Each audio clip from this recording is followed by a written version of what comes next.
Welcome back, fellow scrubs. I'm Merc the Wiz, Project Lead on Pocket Fighter EX. My track thing work? Okay, good. My track thing's working. I was worried. I had to reboot the stream computer and stuff. Also, I'm late. I was taking care of the chicken. Sorry. So, it actually wasn't because of E3 this time. But we're here anyway.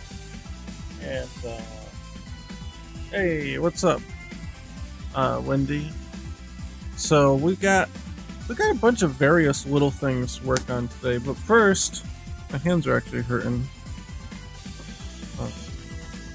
It's very dry right now, and my skin gets really super dry.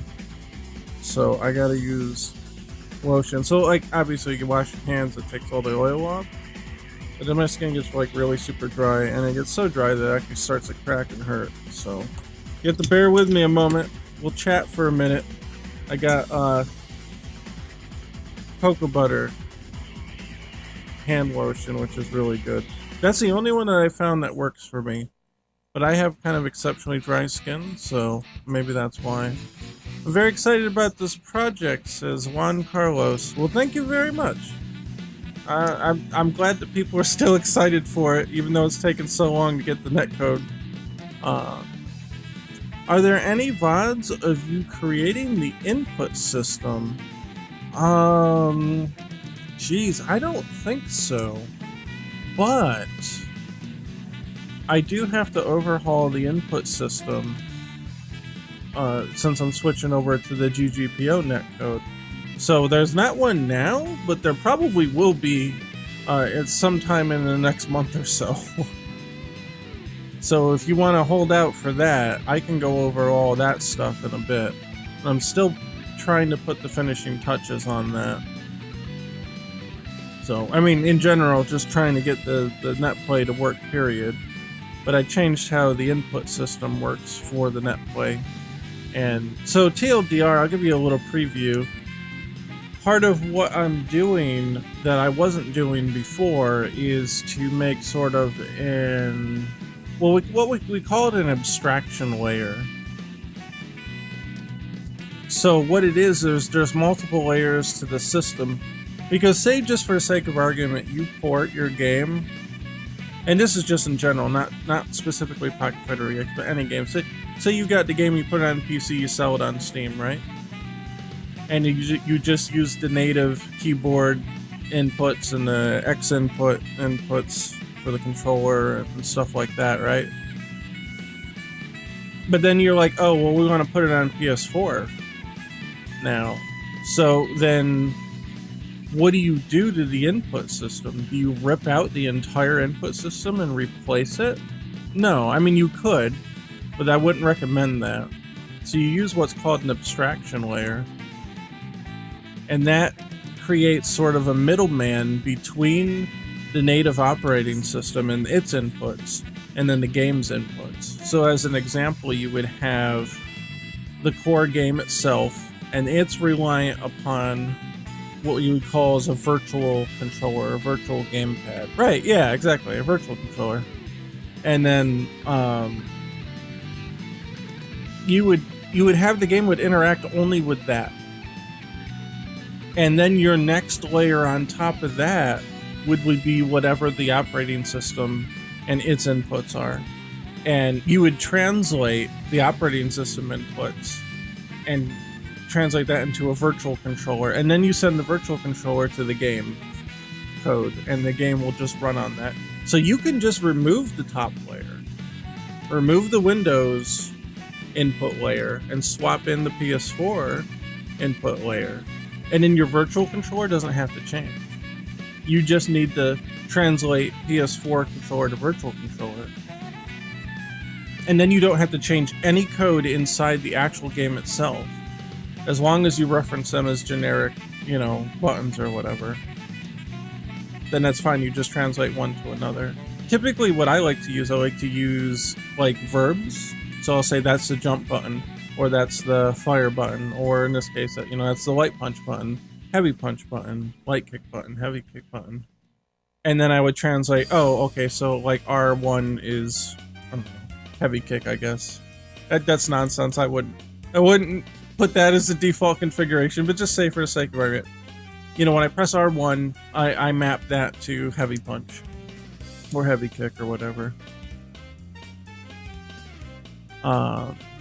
Like a difference between input.event versus input.action. Actually, I don't know what you mean by that. Now input events, that's like a special thing. I don't know if that's what you're referring to. Because there's state polling and then there's event polling, and those are two different things. Okay, yeah, for mapping. I would call them actions. Yeah, I would call them actions. That's actually what I call them in the new system. I think. Not 100% sure. Actually, you know what? Let me pop it up. We'll find out real quick. Now, keep in mind this is work in progress stuff, but now I've gone and made something pretty elaborate here, and I've kind of been questioning that lately, whether or not I need it to be that elaborate or not. So I don't know. I might scale back some of this stuff.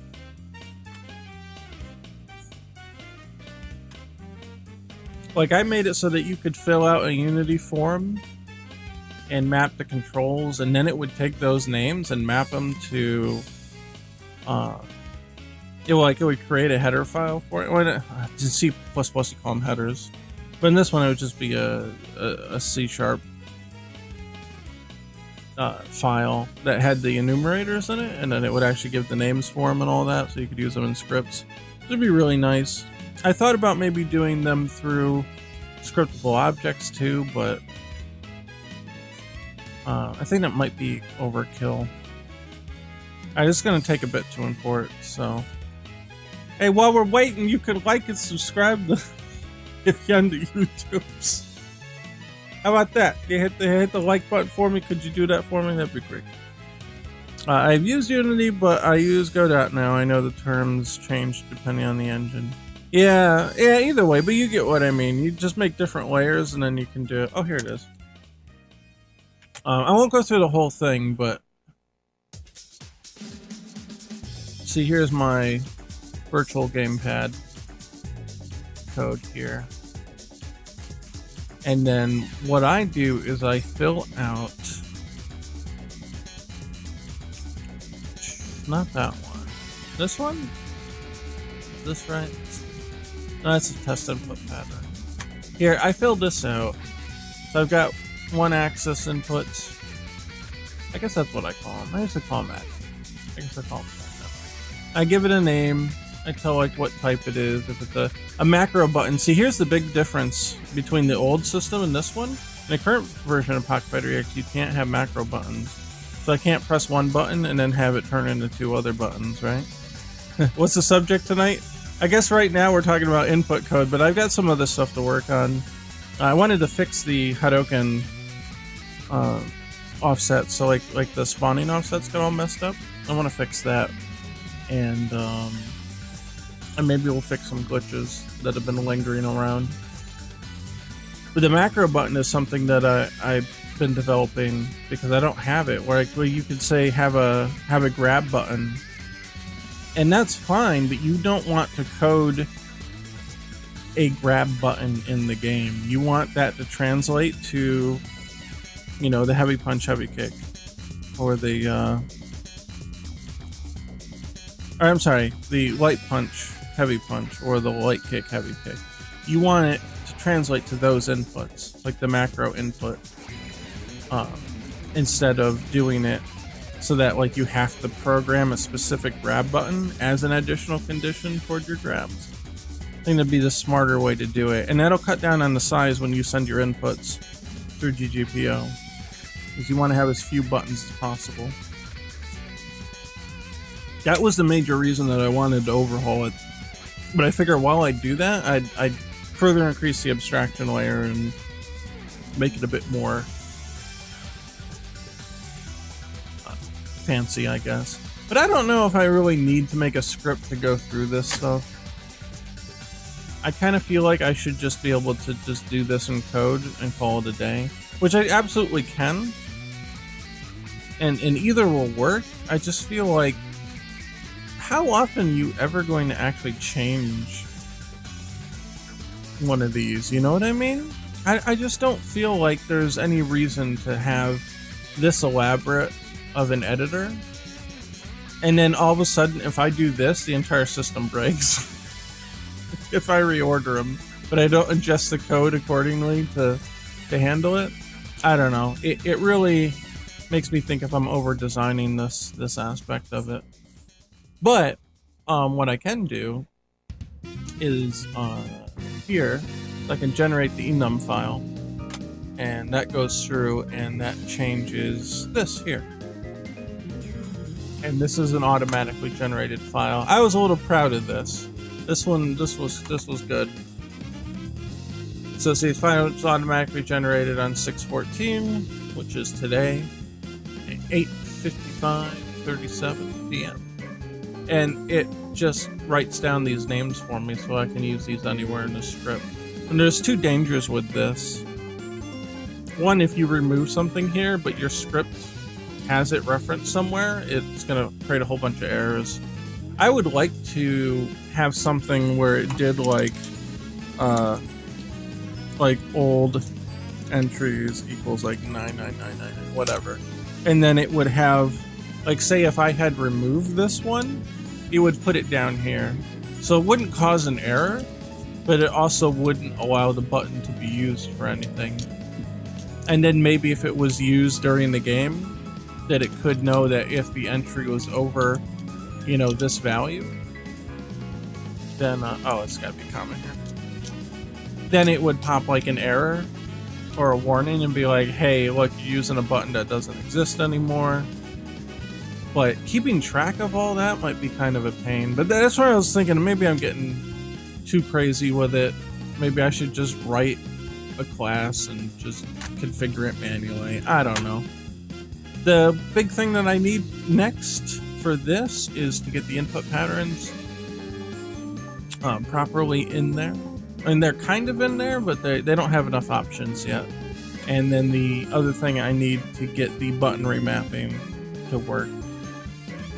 And those are the two big things for that system. Right now, I've been going through and trying to make some of this stuff.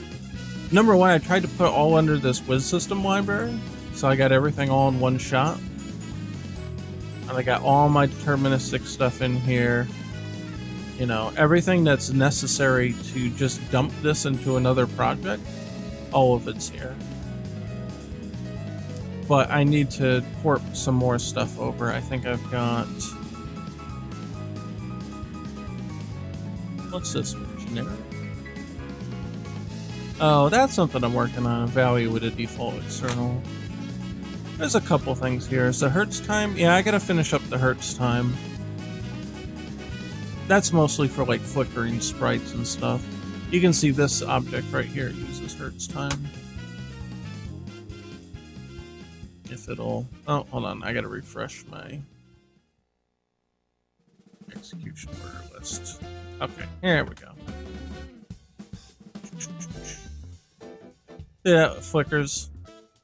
I don't know if, yeah, VSync's not on, so the flicker's pretty inconsistent. But you see it there. That's using the Hertz time. And basically that's just, checks the refresh rate that you're at, and it compares it to the pattern that you want. And you can say, well, every other frame I want it to flicker on and off, and stuff like that. It's a little more complicated than that, but it's an advanced render frame detection kind of system. And then it can, well, let's see, I'll open it up here. Close these.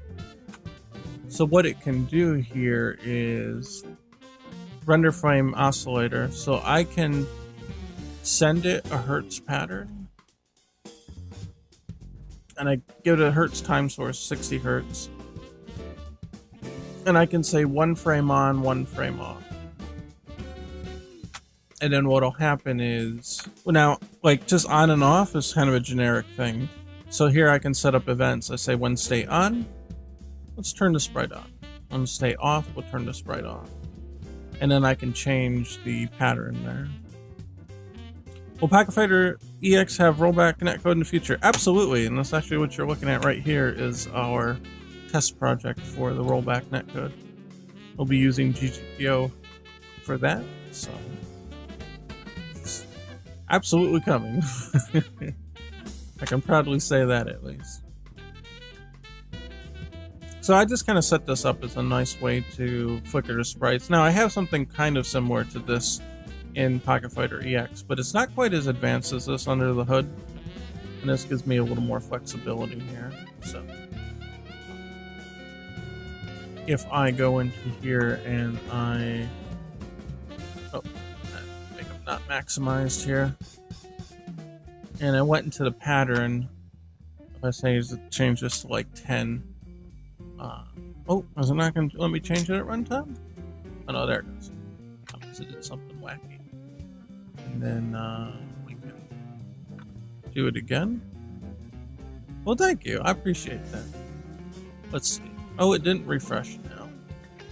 Why is that?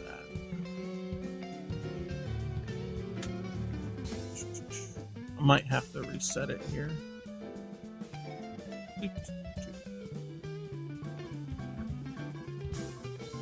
Yeah, see now it's 1 on, 10 off.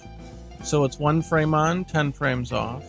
Well, let me turn VSync on to be a little more consistent here. So I can change those hertz patterns and create different flicker profiles. And that's how I get things that look a little different. So in Pocket Fighter EX, the fire and the normal Hadoken look different. Oh, actually, I think profile is probably on, right? Yeah. So you see the flicker there of the Hadoken. I think it's 3 frames on, 1 frame off. So it looks slightly transparent, but it still has some volume to it. But having that level of nuance is important, because if you just did 1 frame on, 1 frame off, it wouldn't be quite the same. And all the Hadoken sprites take care of that. Except for this one, I think the fire is a different pattern.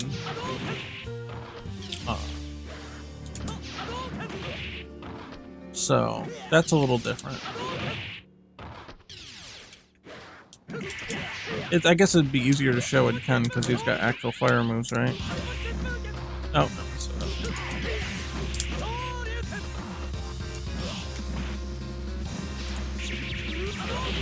oh yeah, so here's where the Hadokens, like I said, were off.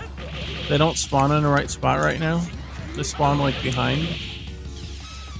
So we gotta fix that. I wanted to fix that tonight. That's been bugging me for a while. And I know why it happened, because I changed a bit of how the objects spawn. But I absolutely had to change that. It just wasn't holding up. Oh, that was a little too far away.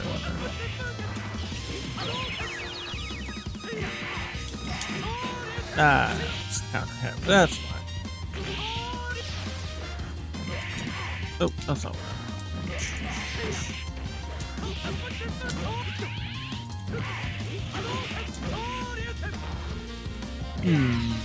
That didn't work quite right. What did I do wrong? There we go. Ah, I didn't get the cancel there. This is my new favorite combo.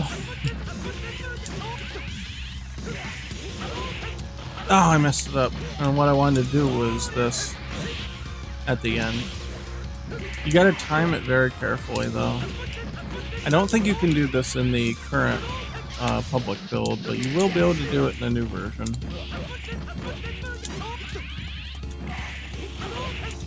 There we go. Oh no, it missed. Ah, close enough. Is there any real benefit to developing rollback in your game natively as instead of using Parsec? Oh god. Oh, it's a night and day experience. Parsec for me is completely unplayable. Rollback for me is the most playable thing I've ever played in my life online. The difference is a gigantic canyon's worth. Parsec also puts all the delay on one character or on one player, while the other person experiences no delay. So you have a sort of a competitive mismatch there. Imagine playing Pocket Fighter with rollback netcode is pretty exciting, that's for sure. Yeah, hey, look, I'm right there with you. I'm imagining too. I mean, I'm doing it, but I'm thinking about it all the time. And a big part is that I just want the game to be playable online. Oh, eat it. That you'll never pull that combo off in a real match, by the way. You'd have to have five bars of super, and it's just not gonna happen. No, Parsec does not have rollback. Parsec does not have rollback at all. It is not anywhere near the same thing. Parsec is just a little bit better delay netcode. It's like using a Windows remote desktop session to play your games. There's still delay in there, and there's still lag. It's just a little more consistent of a delay connection.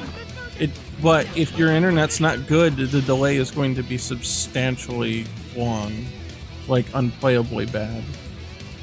Even with the internet upgrade that I got, I still can't play Parsec with people that are like a state away. It just if you don't have like Google Fiber, then forget it. Like, it's just not gonna be up to snuff. So, unfortunately, that's the case. I mean, I did put, in the menu to try using Parsec, and some people have played the game with Parsec, but all the feedback I've gotten is basically it's just kind of laggy and crappy, and it's no good. So we definitely need rollback netcode, and that's why I'm working on it. I want to make sure that you guys can actually play it, and I want to play it too. Like, I'm making the game, but like I'm making it because I want to play it. You know what I mean? So, it is what it is. I think the other thing with the one-sided delay on Parsec is the way that they've been mitigating that with, you may have seen like, oh, we're playing Marvel 3 with Parsec, or we're playing other delay-based games. Now, if you have like a super Omega fiber internet, and you have your opponent close enough, what you do is you set up a server between the two people, and then you both connect to the server so that you both have some delay, and then your delay will be based on how far away from the server you are, how good your internet is, things like that. That's what they've been doing with Marvel 3. And it's still better than using the built-in delay base, but it's not substantially better so that it can compete with rollback. It just can't compete with rollback, and it never will be able to. Not gonna say Parsec is better alternative to well, Parsec's not rollback. And is definitely not better than rollback. It never will be. It just mathematically can't be. It's just delay-based netcode with a little bit better routing of the delay, but that's it. Yeah, I've tried all different settings. I've not played a playable match on Parsec ever.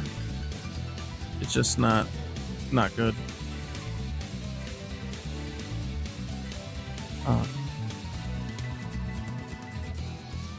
Yeah, again, Parsec is not rollback. There's nothing. Parsec has nothing to do with rollback. They're completely separate, completely different things. There's the rollback means that the game has to rewind and replay portions of the game to correct for the delay. But but Parsec cannot do that. It is incapable of doing that. So it's not possible for Parsec to force a game to roll back. That's something you have to code into the game, or use some kind of complicated attachment to the program that's specifically built for each and every game to make that happen. So it's not rollback. It has nothing to do with rollback. Parsec is just literally like a Windows remote session, but with gamepad inputs.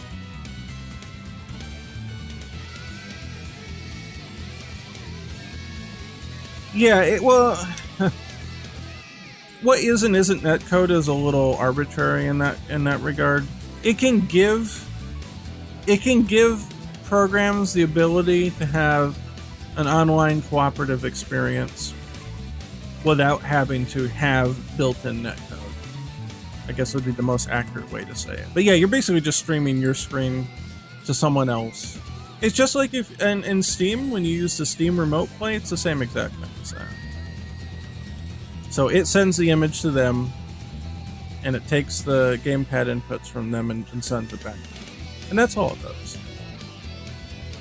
It's pretty smart for what it is. Like, it's a cool piece of technology. It just only really works under certain circumstances.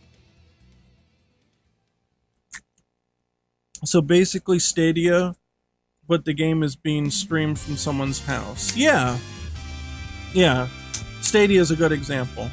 The Stadia is a one-player Parsecs kind of situation where they stream it from their server, and then it takes the inputs and sends it back to the server.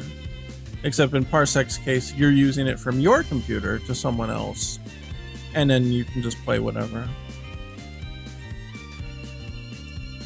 And then the idea that you can't create save states that can be rolled back to a Parsec. Yeah, that goes back to you'd have to have a specific piece of software designed to manipulate a game that does not have rollback netcode to perform like it does have rollback netcode, which is incredibly complicated.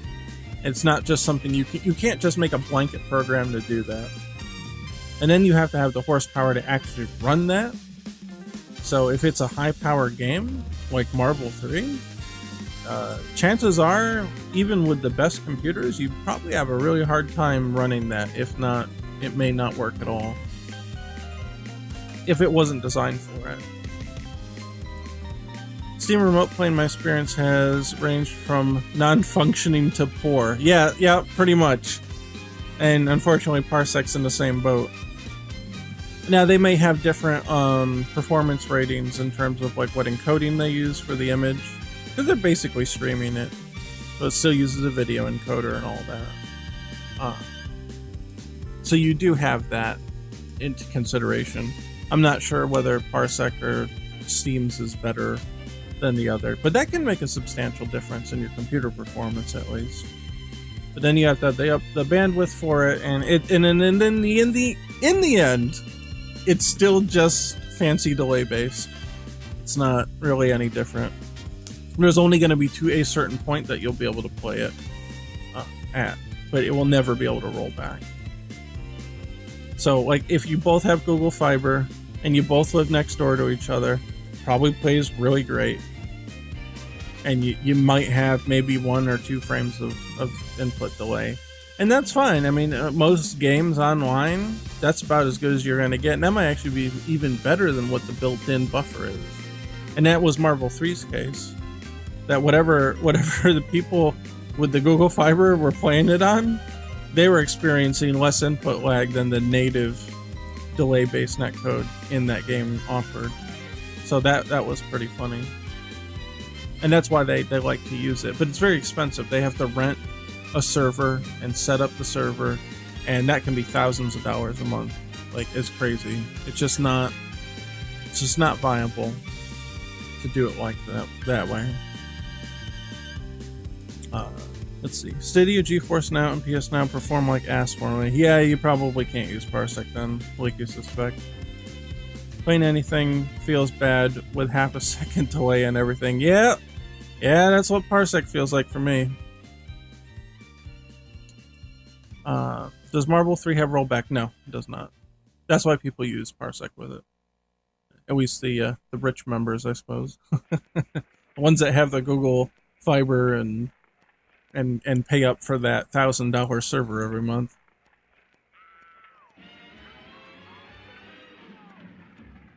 But no, if Marvel 3 had rollback, people would still be playing it. People don't like playing it online. Like, it's considered pretty unplayable online because it doesn't. Hello, Peeper. What are you doing?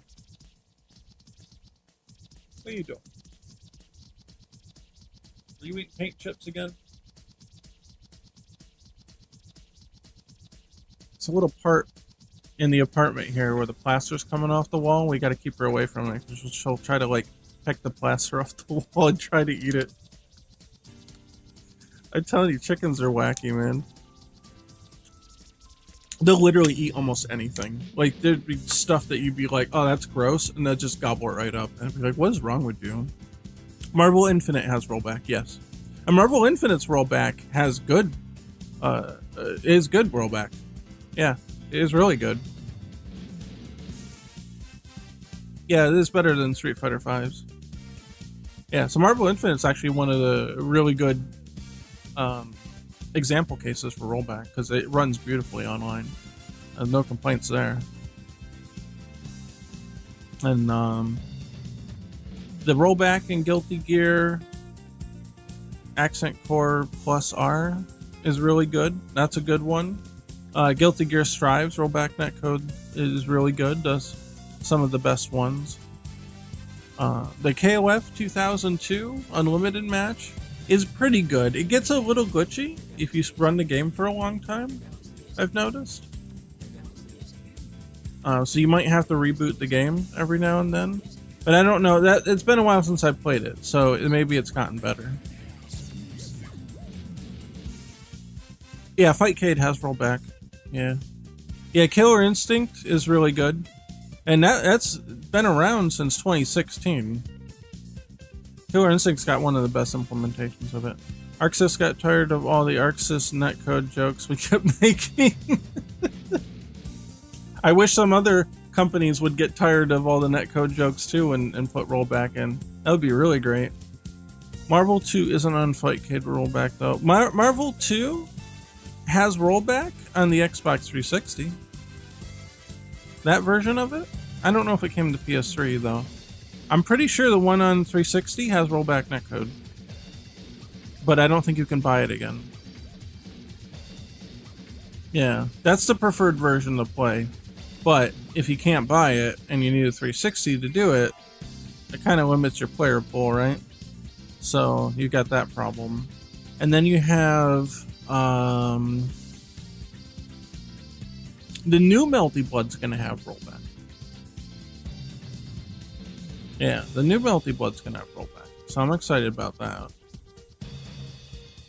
Who else has rollback? I mean, SNK's been putting them in their old games. And it's been pretty good. KOF 15 is supposed to have rollback. They said they're working on it. So hopefully they can pull through on that. And Tekken's got a little bit of rollback. Samsho 5 Special had... Oh, yeah, that's right! Shamso 5 Special had it. Yeah, you're right. I forget that they released that. They did a Special Plus, right? Like the unreleased version of Samsho 5. Or something. Or maybe that is special? I don't remember exactly. There was some unreleased version of it that they put out. And that was, I believe, part of the Samsho collection. I should know this because I have it. But I just don't play it. Samsho 5 Perfect is what it's called. Okay, got it. Yeah, right. That's where I got it, on the Epic Games Store. They had it up for free, and I'm like, screw it, just download it. But to be honest, one of the reasons I don't play it is because I forget I have the Epic Games Store installed. I just forget it's there. Because I use Steam for everything. So, like, I don't know. It's just shame on me. The, what was the other thing? Oh, they just, I don't know if it's still available, but Control is free on the Epic Games Store. I don't know if it is now, but it, like, a few days ago it was there. Oh yeah, Skullgirls. Yeah, Skullgirls has rollback netcode. Oh yeah, and Them's Fighting Herds. Yeah, because the Skullgirls gave Them's Fighting Herds their engine. So it was like rollback right from the get-go. And they reprogrammed their game from whatever it was before into the Skullgirls engine. And it took a long time, but it was damn well worth it. Because now it runs beautiful. So that's a big success story there. I could talk today. Look, it's been a tiring week. We've had E3, we've been doing watch parties in Discord for E3. And today was a huge disappointment. It wasted hours of my lifetime. Need me that Skullgirls engine. Yeah, really, right? What are you fucking for? What are you fucking for? What? She's upset about something. Tiring week, and it's only Monday. Yeah, dude, I thought it was Tuesday. I was so tired. And I was like, oh shit, I gotta stream today. Dude, this has been a tiring month. I swear to God, I feel like I'm gonna fall asleep on all the streams. What? What? Hey. You wanna talk to these people? Come on. Go ahead, go talk. No, you're not gonna talk. What you do? Oh, there you go. There's a little bird. Man, see, she gets happy when I pick her up, though. Because then there's something interesting to do, and she's getting fiddled with. And now she's not making noise. She's just looking around. What you doing? Is that what you wanted? You just want to get picked up? What? Yeah, all the interesting things over here on the desk. And you're just looking around. Yeah, Bert. What do you want? What are you upset about? You got food, you got water. You just want attention? Hmm? Yeah, I think you just wanted attention. You've been real grumpy today. And then pecking at the wall and pulling the plaster off of it. What? Okay, look, you can't sit up here the whole time. I wouldn't mind, but it's just kind of in the way. Yeah, everything interesting over here. You don't see it, but her head's darting all around, looking at everything all over. Yeah, you'd sit here the whole time if I let you, wouldn't you? Alright, go on. No? There you go. Go on. Where are you going? Going up or down? Going back up? Yeah, she's mad again. She's sounding off. Okay, bye-bye. I guess she's going back to the food dish. Yeah, you probably hear her in the background. What? She's going to the kitchen. She's going to get food now. There you go. Chicken break. Wait, whoa, hold on. Hey, whoa, no shitting on Third Strike Online Edition. That's got good rollback. Alright, look, okay. The reason that you get things like the KO messages and stuff getting rolled back is that happens in any rollback game. That happens anyway. It's just whether or not you notice it based on the design of the game. So what they should have done, okay, let me retract that. Third Strike was designed for the arcades. It wasn't even designed for net play, period. So the fact that it's got like snappy KO screens and all that kind of stuff, instant feedback, that's because it was an arcade game. If they made it for rollback, what they would do is they would put into the code to say, okay, if a KO occurs, don't show the KO until we're sure that a rollback's not going to happen, or just like delay it for like 3 to 5 frames. And do something like that. And same thing for like counter hit screen flashing and stuff like that. But they didn't think about that because netplay just wasn't a thing back then. So it's not the rollback's fault. Yeah, it's not the rollback's fault that happens. It's just because it shows frame 1 when you KO someone, and the rollback might take like 2 or 3 frames to kick in. And so you see it there for a second when it happens. So it's it just wasn't designed for it. And that's one of the faults if your game's not designed for rollback netcode. That's one of the things that that can get you. You can't give instant visual feedback for really big things like that because it could get rolled back. And again, like you said, it feels bad to see, right? You just hate getting that because it feels like you won and then it was taken away from you. And I was actually talking about this in the indie game fighting, the indie fighting game Discord about the perception, player perception versus reality, where you'll have it's technically fair, it's technically fine, but it doesn't feel fair, or it produces a negative emotion in the player, or otherwise there wouldn't be. And that's one of the examples. If you have the KO flash immediately and it gets rolled back, now you feel cheated. You really didn't win the game, and you know you didn't win the game. The rollback's being fair.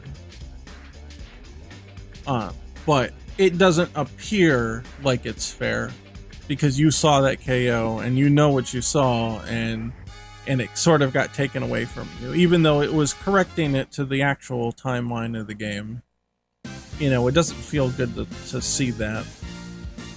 And yeah, Third Strike Online Edition is one of the best implementations. It runs really smooth. You know, a couple of those visual issues aside, that, you know, that's just how Third Strike is. It's not like they really can do much about that because the game just wasn't designed for it. They can only slap rollback on top, and, you know, then it just is what it is. Another example of this perception versus reality, and this one's kind of a famous, I don't know if you would call it a study, but an observation where they have, how do I put this?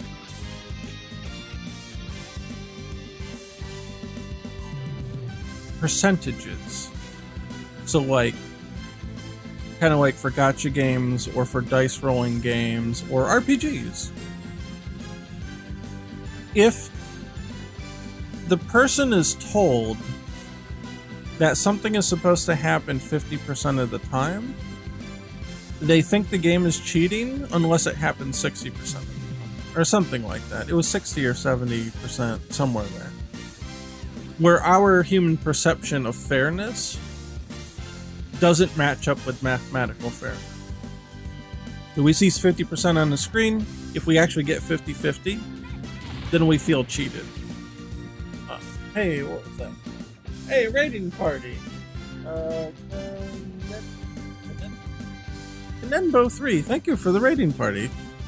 That's nice of you, thanks.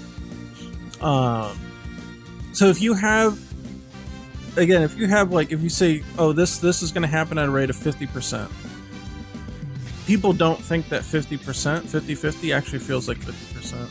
They'll say that it doesn't feel fair until it's like 65% or 70%. I forget what the actual number was in the study.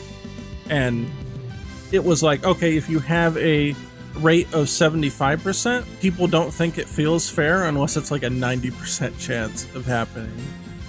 So, I'm amazed by your animation. Well, thank you. Now, this one in particular, I actually haven't really explained this. I was experimenting with a new full power super activation, kind of based on Alpha 3's Xism. Graphicus, I see you're going with the more traditional Shin Shoryuken versus the Alpha 3 version. Good choice. I always hated that almost impossible to land even in training mode version. Yeah, and part of the reason was I had briefly considered it. Part of the reason is because I have the elbow as a separate move, right? So you can do the elbow if you want. And then you could do the super. Oh, hold on. I can get it right. Ah! I'm messing it up. Nope, that was counter hit. Hold on.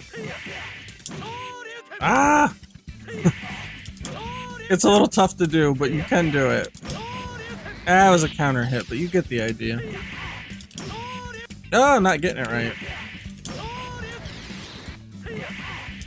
There it is. Boom. There it is. So you can actually do the Alpha 3 version if you really want to. So I figured there's no reason to make it also have the elbow as a part of it. So I just made it the Street Fighter 3 version, essentially. Can I see the Shoryuken frames real quick? Yeah, honestly, the only difference, there's like oh, hold on, what was that? Oh, Kenboth has followed. Thank you, I appreciate that. Oh yeah, there's the Metal Slug sprites I put on Twitter. We go to fighters. Most of them are reused from the actual Shoryuken. There's a couple different ones here. So this one was fully custom. I think Raito made the initial draft, and then I did the corrections on it, and that became that one. And then these are from Match in a Millennium. Actually, no, just these two are. And then I made this frame as an amalgamation from the other frames. And that's it. And then it's just the rest, it's what it is. My work's awesome. Well, thank you. I appreciate that. I mean, most of it's SNK stuff, so I can't take credit for everything, but we got other collaborators. We got, well, Graphica's here and chat, and I feel like the viewer's left leg is on the thin side. Oh, yeah, here? I can see what you mean by that. Yeah, if you dropped it one, would probably be more appropriate. But yeah, if you want to fiddle with it, here, I'll put it in the Discord there for you. In fact, I'll give you the whole bit here. Yeah, that's cool if you want to mess with that. Where's Discord? All right, I'll tag you. There you go.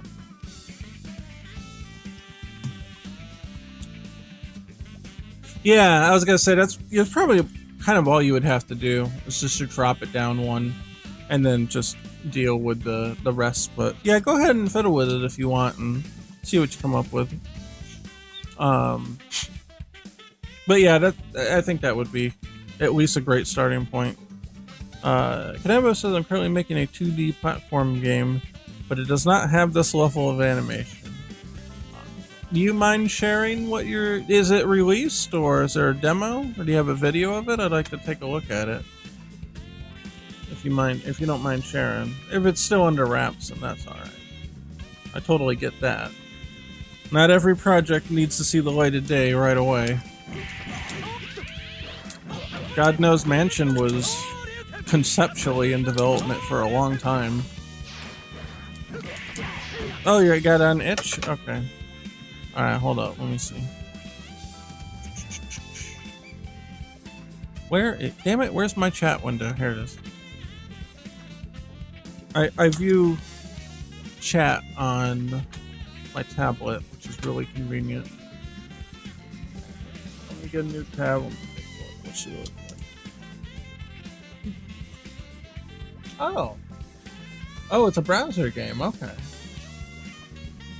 That's good. Alright, bring it over. What we got? Oh, it's Unity too. Okay. Fair enough.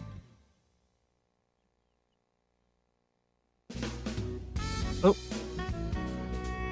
It's got its own music. Oh! Hey, got a level editor too? Hey, that's pretty tough to do. So, pat yourself on the back for that. Oh, no, it's... Oh, wait. Is this English? Oh, good, okay. I was like, wait, no, it's in French. I can't read anything. I'm sorry. No, that's alright. Let's see. Interact, jump, space. The scroll wheel doesn't work too well here. It's very slow. Maybe look at that and see if you can fix that. I don't know if that's because it's so big, full screen, or what.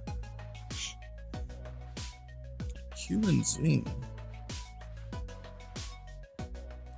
Yeah, wait, why is left Q and right is D? Wait, Q? Why would left be Q? And up is Z? Oh, I'm confused now. I don't know how this works. Does it work with a... Oh yeah, here's gamepad. Okay, I'll use gamepad. It's a French layout? Oh, okay. Gotcha. Okay, I don't know. I didn't know that was different there. Yeah, sure. Alright, start. Let's get into it.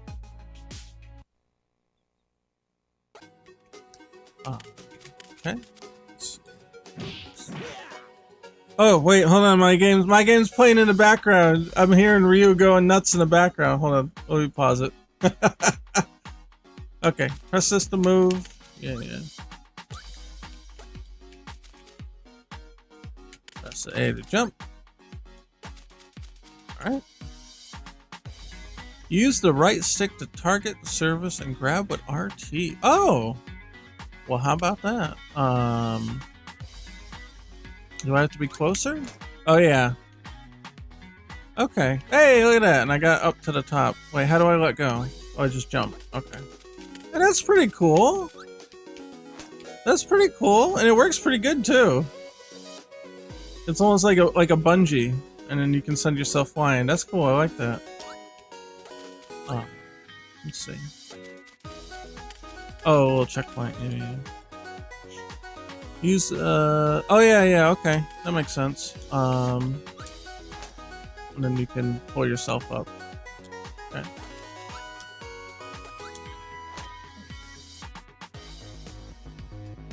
Oh.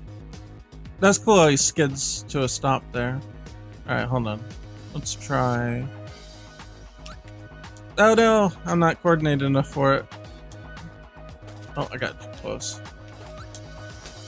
Okay, that should help. There we go. I got up here. Is there anything up here? Is there hidden stuff? This would be a good place to put something hidden for somebody who wants to get up there.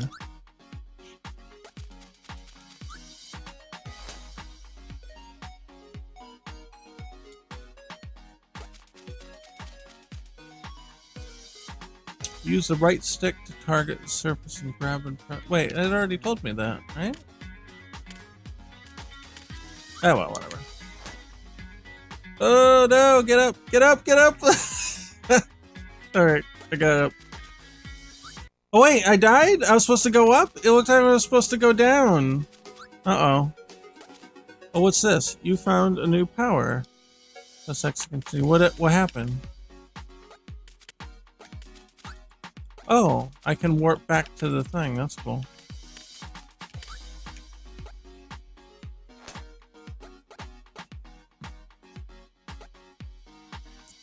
Wait, did I die or did I go to a new area? Uh-oh, now I'm dead. Not died? Oh, that was the end of the level? Okay.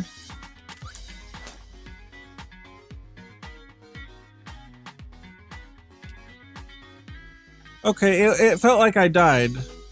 Because it was such a sudden shift. That's something to keep in mind. Jeez, this thing's killing it. You know what? I'm just gonna go to the top here. I'm doing this backwards. I need to do it like this. Yeah, there we go.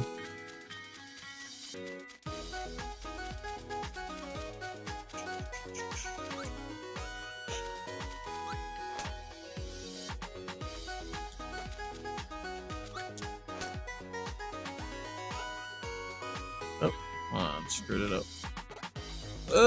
No! Don't touch the ground! No, I screwed it up.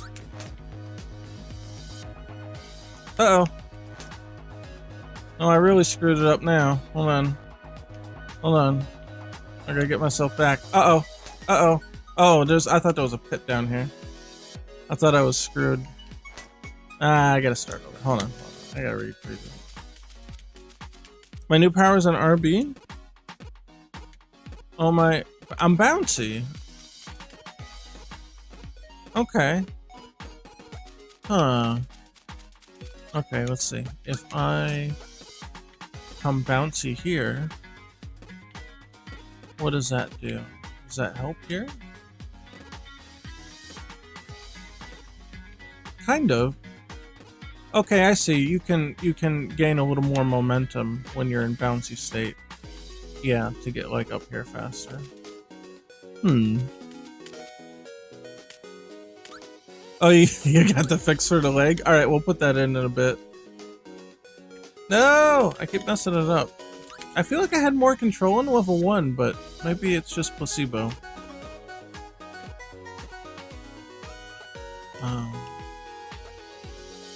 You can use left trigger and RT to bounce faster. Wait, hold on. Oh, I want to let go of this. Left trigger? Left trigger. What's left trigger do?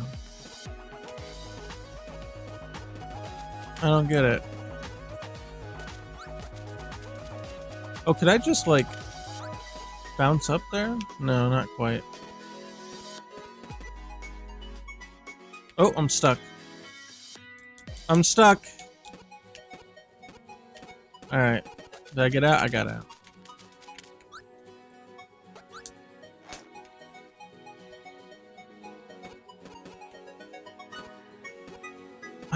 I don't know. I can't like get up there. I'm finding it hard to get up there.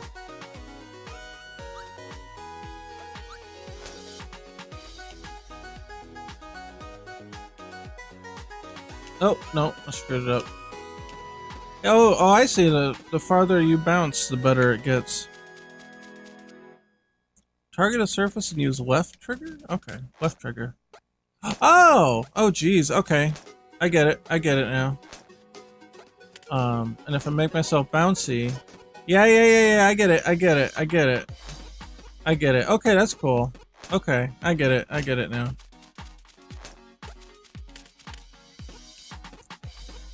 Oh. Oh, and that's why the reticle changed. Yeah, there we are. Uh-oh. No!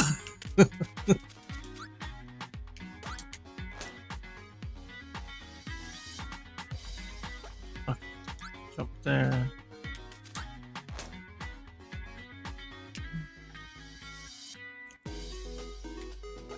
Okay.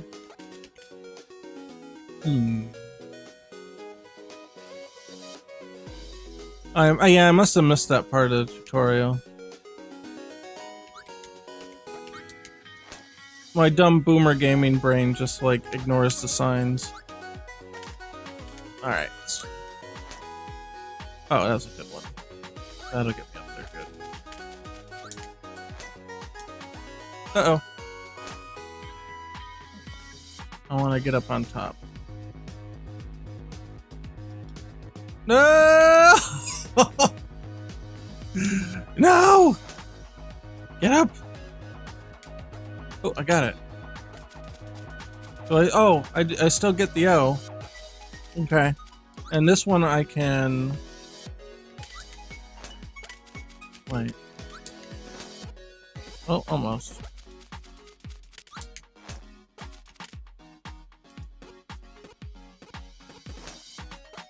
Hold on. I'm screwing it up. I'm not doing it right. Oh, wrong button. There we go.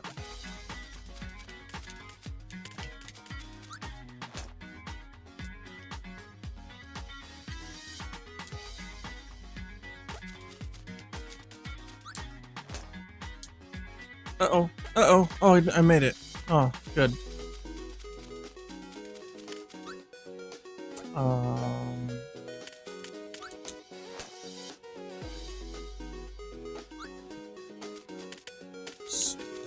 This one I should probably use bounce with. Oh, wrong button. Hold on. I keep pressing the other one. Uh-oh. Uh-oh. Uh-oh. No! What?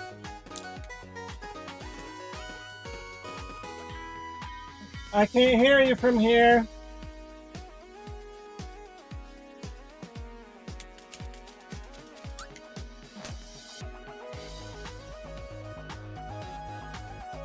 That's Amber in the other room.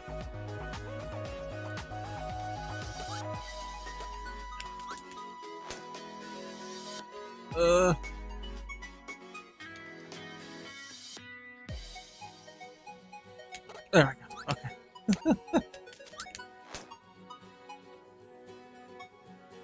Alright, let's see. I want to disengage, aim, and... No, I can't do that. What I wanted to do here was to bounce off, but I think that would just send me flying. See if I can possibly get enough momentum to get up there. Oh god, oh, I screwed it up.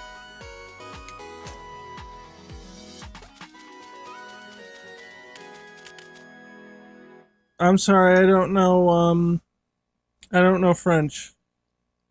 There's nothing up there? Oh, okay.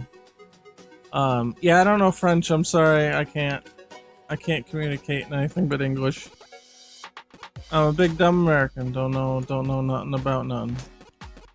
Oh shit. There we go.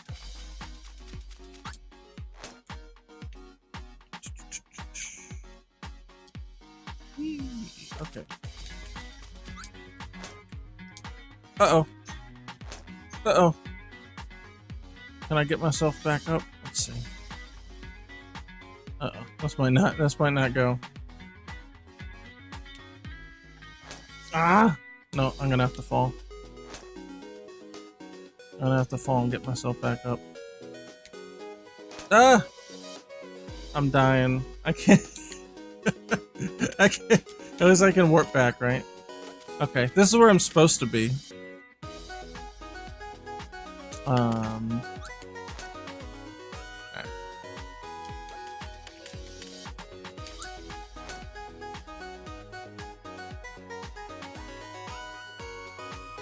Oh, almost. Hey, there we go. And if I... Oh, that's not gonna work, right? Oh, almost. What if... Yeah, let's try to get over here. Might be a little easy. Oh! Wait, hold on, I could just flip myself all the way up there. Hold on. That's what I'm gonna do. Oh, oh, you can slide up the walls. Okay, that helps. Okay. Hey, there we go.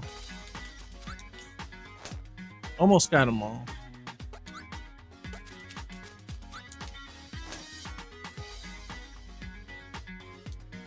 Uh-oh. Uh-oh. Uh-oh. All right.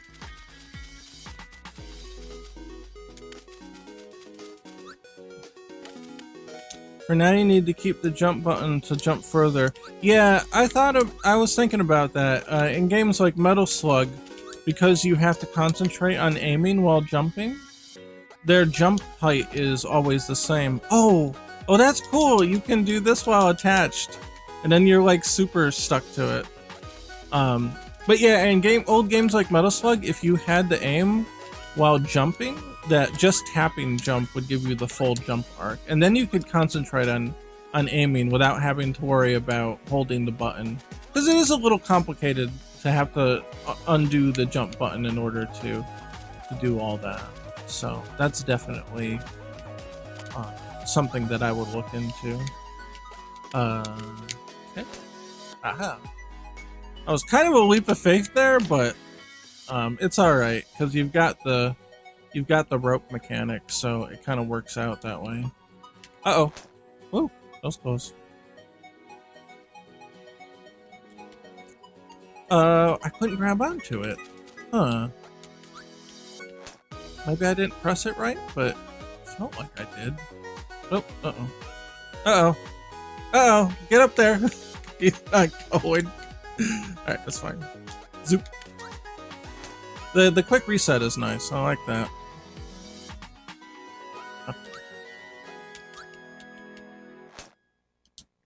Uh-oh. Uh-oh. Uh-oh. Uh-oh. Nope. Wow, it doesn't seem to want to fire sometimes. I don't know if it's me or if it's a glitch. There we are.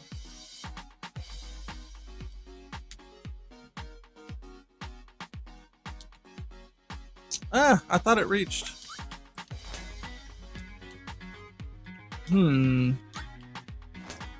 I definitely get the feeling like that it doesn't attach sometimes for some reason. Uh-oh. Oop. And I had it there for a second too, didn't I?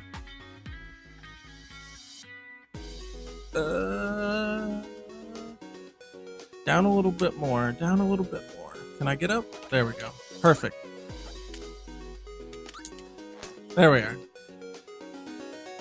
Here, I'm gonna take the safe way instead of swinging wild. There we go. Hey, look at that.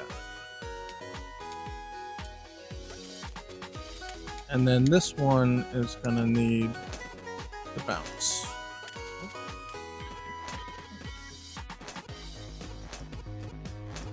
There we go. Hey, look at that. Yeah, the reset's really fun. Because it minimizes the time between failure and getting back onto your feet. So like here, it's like, oh, at this point, like I know I've screwed up and I probably can't get back. So it's nice to know that I can just hit a button and retry, and it's super seamless. That makes it very less frustrating. Huh. Is there like something down here? Am I just supposed to jump? It seems a little too simplistic for all the parts that I've been through already. But that does get it done. I can just jump it. Oh no, is this one of those? Oh shoot, it's over there? Okay. Hold on. I get it, I get it. Oh no! Not enough! Not enough momentum.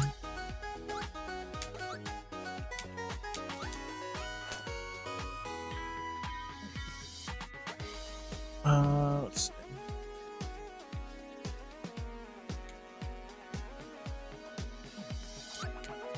Oh, not enough.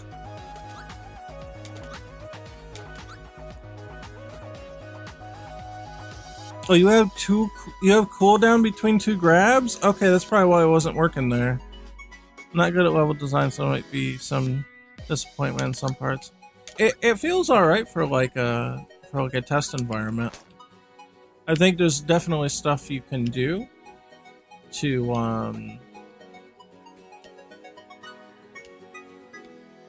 improve on what's here, but it's perfectly serviceable for a small demo.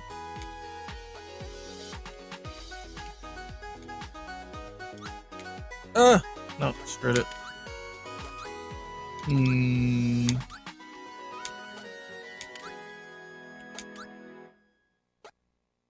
Geez, this one's tough.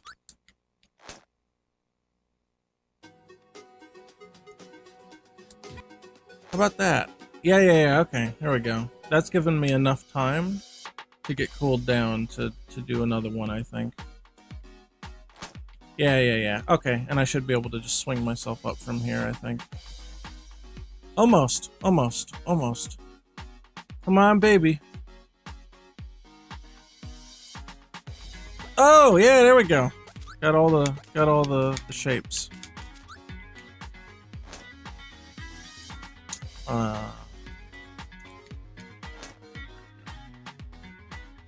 Yeah, I think I get the idea here. Uh-oh. Well, knowing what to do and actually being able to do it, I guess, are two separate things. You gotta get enough hang time so that you can grab the other end so that the cooldown can take effect. I think that's the idea here. Uh-oh, I didn't get enough momentum.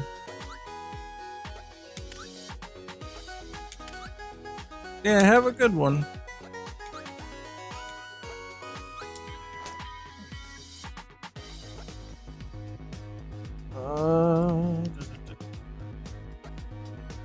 No, I'm gonna have to redo that one. I gotta get it on the bottom. It's tougher than it looks. Well, you got the little mini map up there too. I kind of didn't really notice that. But up here he's got the mini map. Okay, here we go.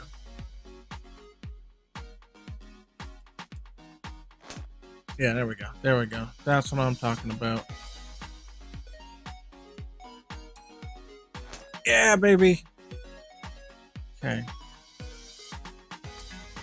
Hey, how about that? All right. And gonna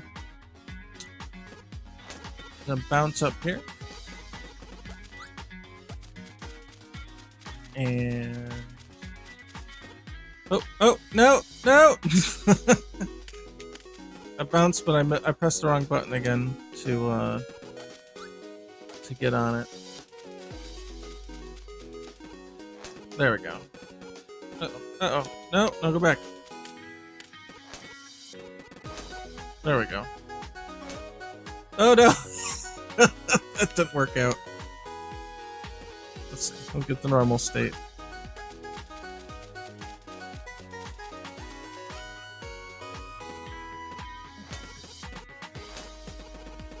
Okay, and then stop the bounce state.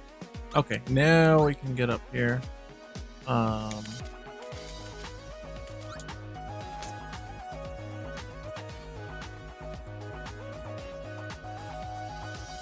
There, we'll take the less risky route. Is there something up there that's gettable?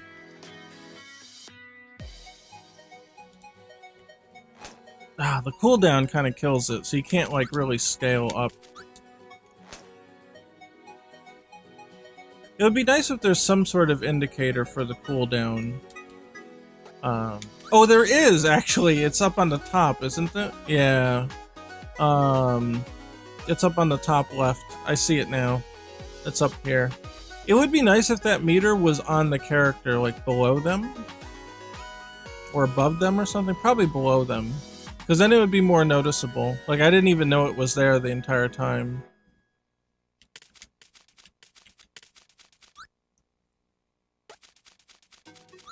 Oh, and that's it. Okay, cool. No, it was pretty cool. It's got some neat ideas. I like grappling hook games. And I like grappling hooks in just in games in general. So that was really fun, actually. Oh my god, it took me 20 minutes? Oh, I'm getting old. Oh no. That was pretty cool, though. That was a neat little diversion. That was pretty neat. Oh, I would say, oh, I exited it now. There's one more thing I was going to mention. I don't know. Come on, we'll come back. Here we go. There's one thing I want to show first. And this is just a general level design thing for like tutorials. What you want to do for... Okay, so this is fine, where you tell them to jump and they can jump over the gap. But what I would do, because if you die, yeah, you do just get reset here. But typically, if death is a big penalty in a game, you would want to have, the first time that you do this, you would want to have this filled in so that it's just floor here. So that if they happen to screw up and they fail it, that they don't die, they don't suffer a big punishment. But only for the first one in a tutorial. After that, you can give them the gaps. But just to give them the idea to figure out what to do. And then the same thing here, I would put a floor down here so that if I jumped and happened to miss this, I was like, oh no, and then I fall and die. Now you've got the checkpoint here, so it's not like a huge deal. But in general, you want them to be able to practice it in a safe environment first. And then you can give them the death pit after. So in this, it doesn't seem like death really like, you can't get a game over, right? You're right, present the obstacle in a safe environment. And so like here, instead of having the pit, I would just have it filled in because they can't jump up anyway.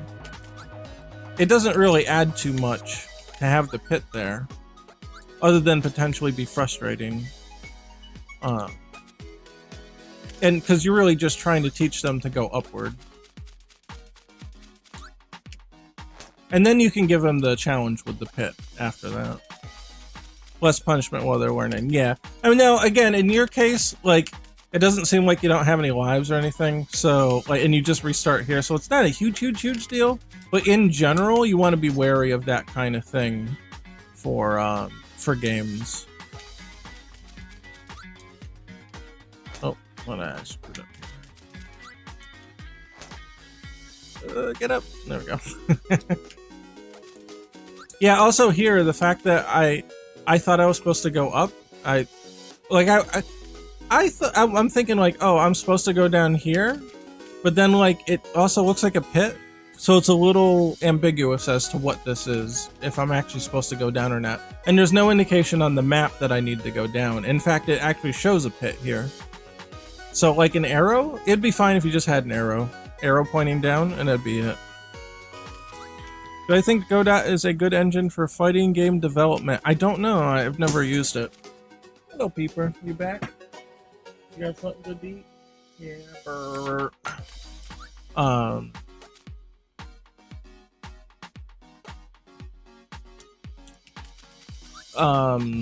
What was I gonna say? Yeah, Godot. I don't know. I never used it, so I don't know. That's pretty much all the things that I would change here. I think everything else is pretty good.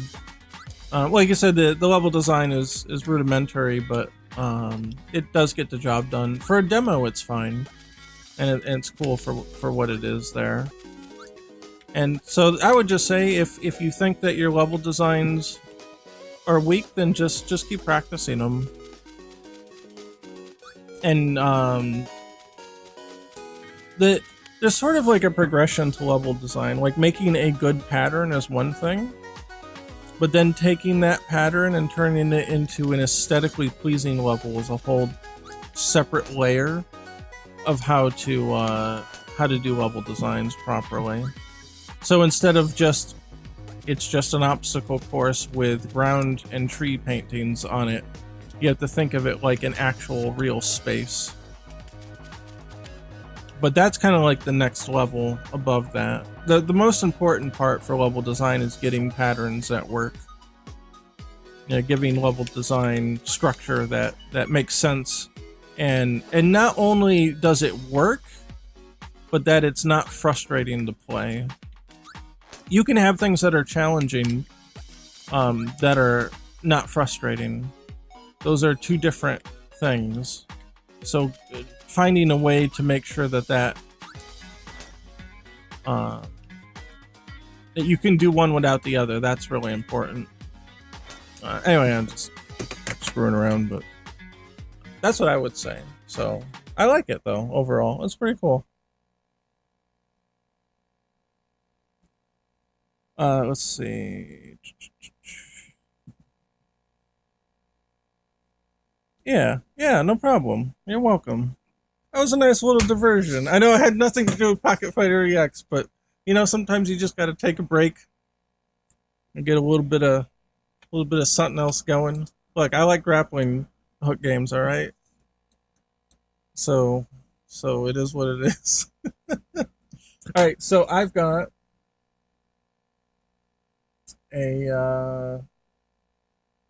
Graphicus did the knee here. Oh yeah, and that looks better. I would say the only thing I might change here would be to add a pixel like that. Yeah, I was gonna say either that or this, but I think this one works. And for two reasons. One, because it shows kind of the bend with the foot here by having this pixel. And then it also just kind of looked a little too flat here to begin with. That's the only thing I would change. So overall, good edit. Currently working on the level editor so I can let players share levels using the server. That would be cool. Being able to seamlessly share stuff with other people, that's the kind of stuff that makes games last forever. That's the kind of stuff you do if you really want people to play your game.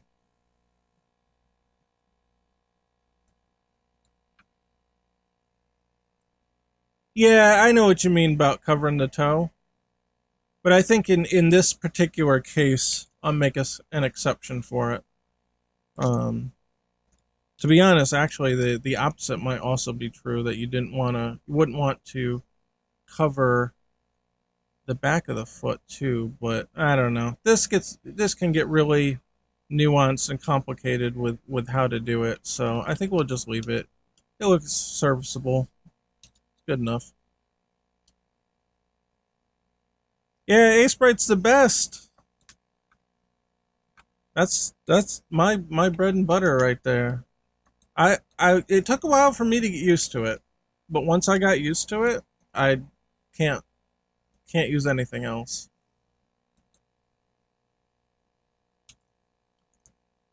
Graphic scale for the win. Doesn't what's the other one? Is that the one I'm thinking of?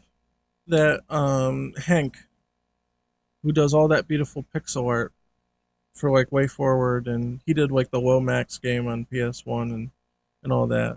He does all those really good ones.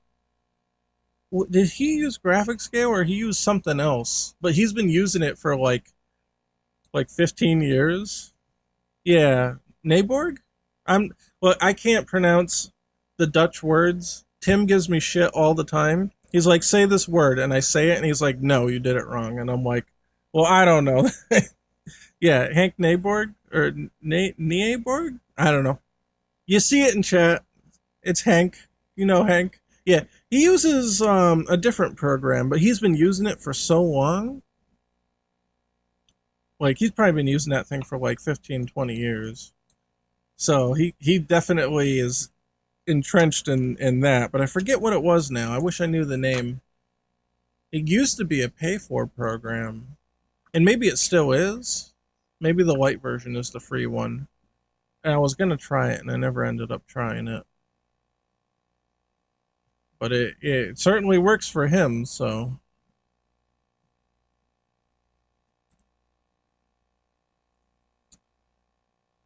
let's see. I need to go to sheets.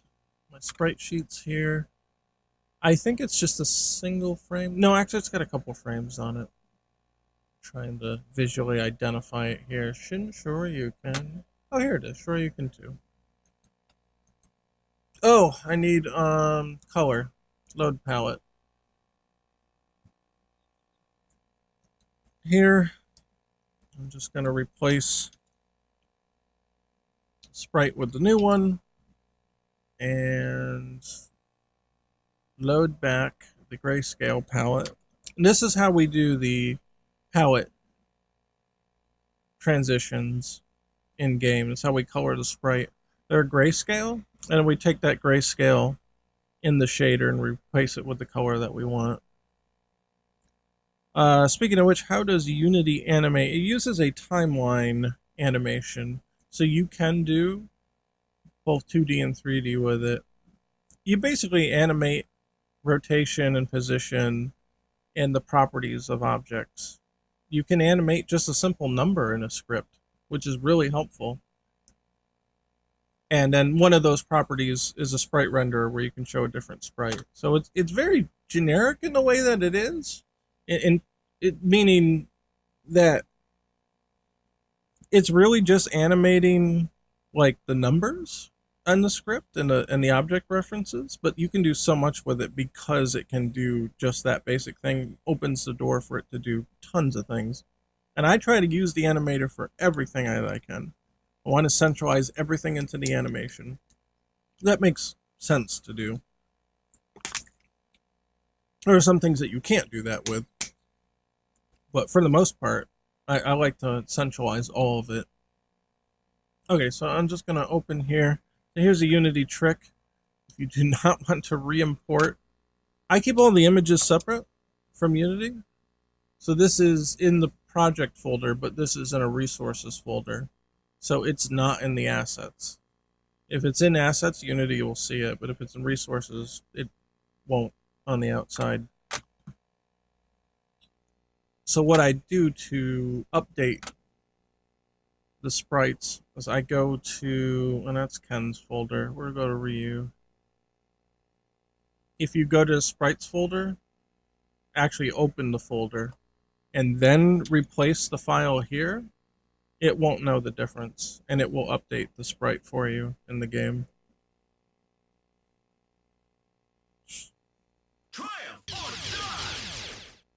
I don't think... I hear a lot of people like Godot, and I hear that it's decently easy to get into. Now, I haven't used it myself, so take it with a grain of salt, but that's what I've heard. Uh-oh. Okay, here we got a problem here. The sprite size changed, I think, a little bit, and the sprite cutouts are not correct, so we gotta look at... Nope. We gotta look at the sprite sheet. Okay, see here where it moved? We gotta realign it. You have to do that sometimes. Wait, where's the other one? Oh, hold on, revert. What happened? It messed up my thing. That one was never... Hold on. Revert. Go back. Really? That other sprite was never used, apparently. I wonder why that is. Okay, well, you know what? That's fine. We can just make it used. It's possible this sprite might exist in a different animation, so I didn't feel it necessary to have it here. But, I don't know. Apparently I made an oopsie, but that's alright. Oh, I hit the microphone. Made another oopsie. Sorry about that. Oh, yeah, geez, if the sun is rising, it's time to go to bed. So, yeah, no, good luck with your game, too, no problem. Stop back again if you want, and, have a good one. Okay, so we want to see that frame. Yeah, that frame looks good now. Looks like what I expected to. Oh, yeah, reset position. Oh. Oof. Get him. Yeah, it looks pretty good.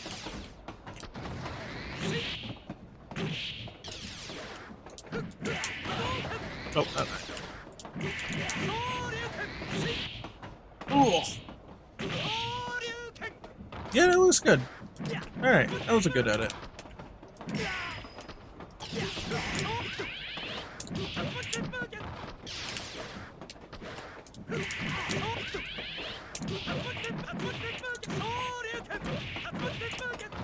Oh, I missed it. Did you ever try Chipmunk Effect for the game? At least the alternate audio option. Yes, we actually have. Long time ago, actually, before you were even contributing to the project. We did it based on the size of the character as a test. But, what did we do? Do I still have that? Let's see.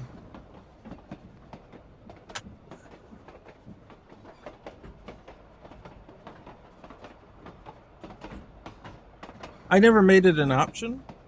Yeah, you'll see what I mean. Based on size. Yeah, hold on. I don't know if this still works or not. Here. There. Oh.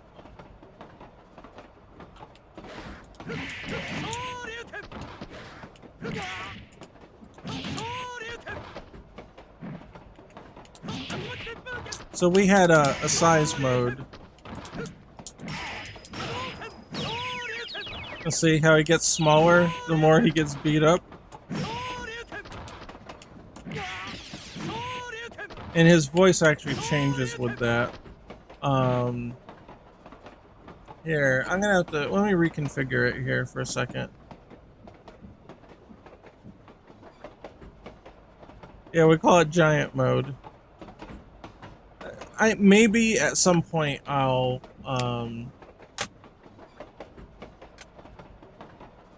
at some point I'll turn it into a mode, but for now it was just a funny thing that we did one day. Here, let me change the... training settings so that my meter does not recharge. And that's max mode. Where is super meter? Gonna say it's normal. It'll reset to level 3.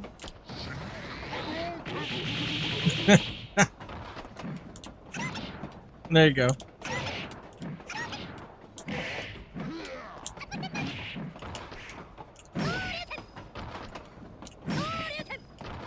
And then he gets bigger as he gets more meter.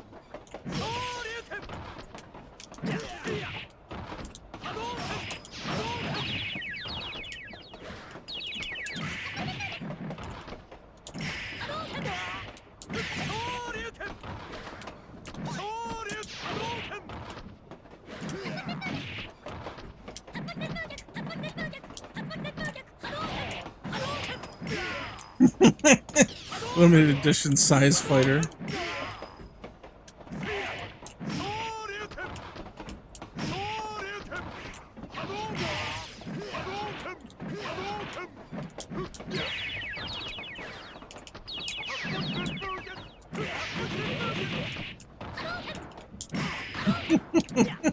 It's pretty funny. It's pretty funny, I like it. It's broken as all shit, but it's funny.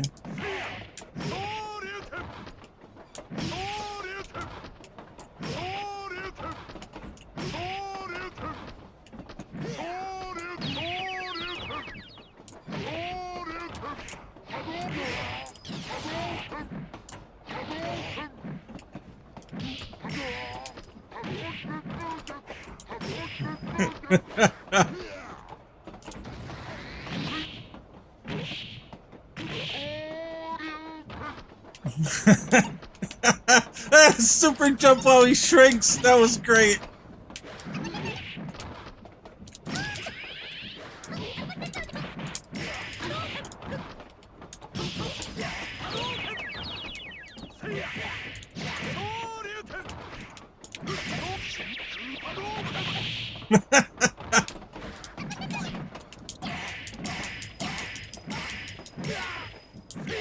It's just funny.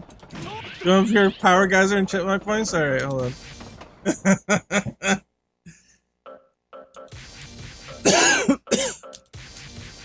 Power Geyser's a little broken, just FYI, so it's gonna look a little weird. But, it should sound okay.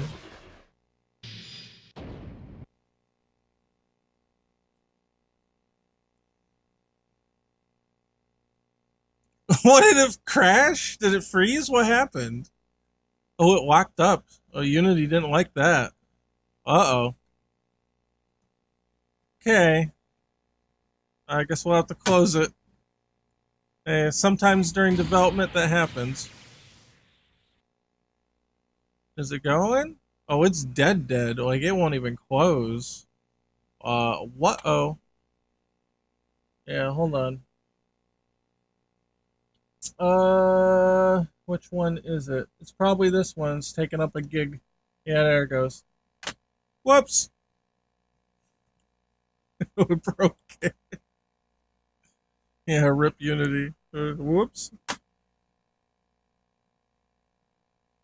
No, it didn't make me lose anything. That's fine.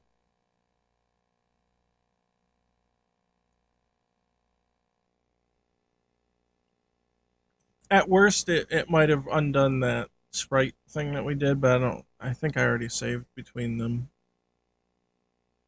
So it's no biggie. It all depends on your skill. Beat 'em up, guys. Okay, let's try again.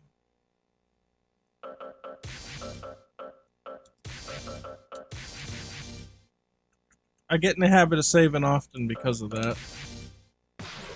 So even if it did blow up something, that's all my fault.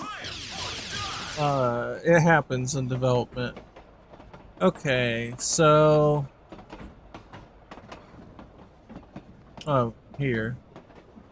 Shrink mode. I'm gonna say with health. Holy shit! And then I'm gonna turn health regen off. So where is stage training? Where's health mode? Guard. Where is it? Oh, here it is. Normal.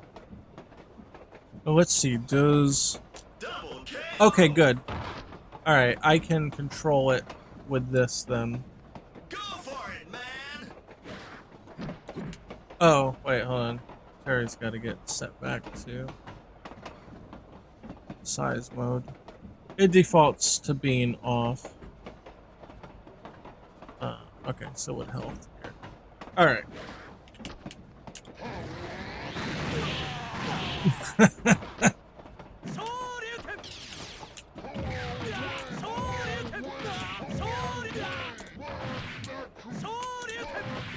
It doesn't even hit him. Can't hit him.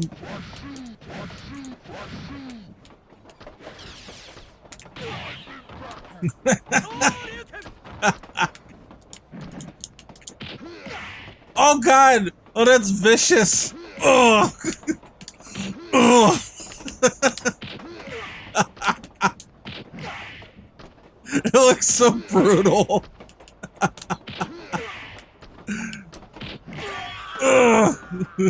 Oh shit, his health didn't increase either. Hold on. Yeah. Okay!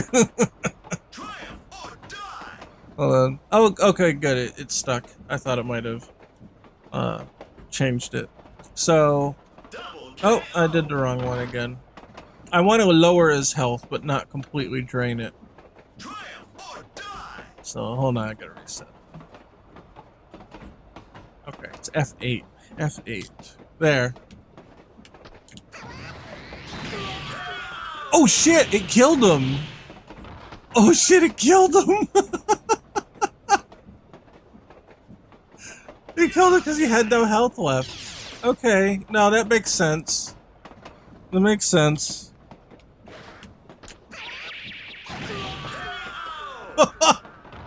Well, why? It's so small. How did it hit him? How did it hit him? Wait a minute, hold on. Let me turn hitboxes on. I want to know what happened there. Why did he get hit by that? Oh, I guess it's just like a weird offset on it. So it's like out in the middle of nowhere. That's funny. This little tiny Buster Wolf.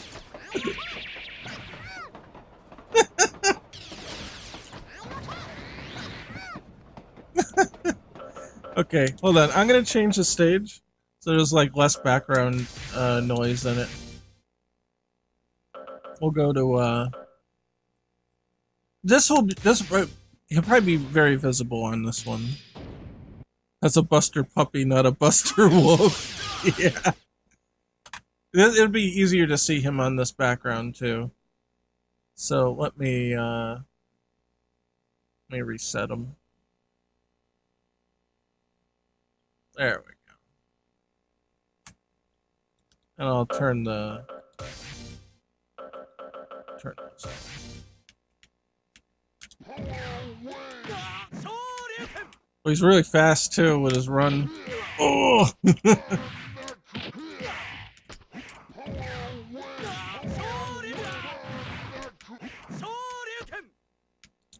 What else? Wait, what else did you got? Power charge. Power charge! That's funny. Ah! Oh. It looks like he just crushed him with his hands. What the hell?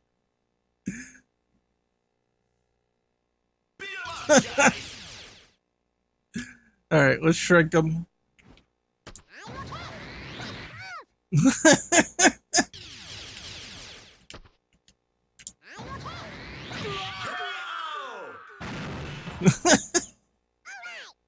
Okay. Just what Terry smashed, yeah.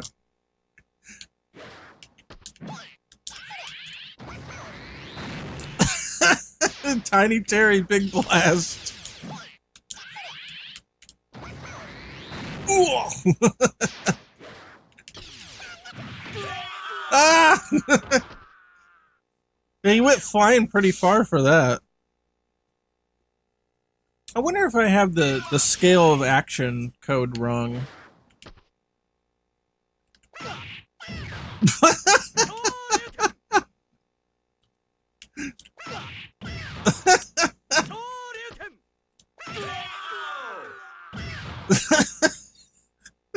Power dunk. Triumph or die! I wish I could just make I guess I could set it to meter and then Ryu doesn't have to die with everything. So let's see.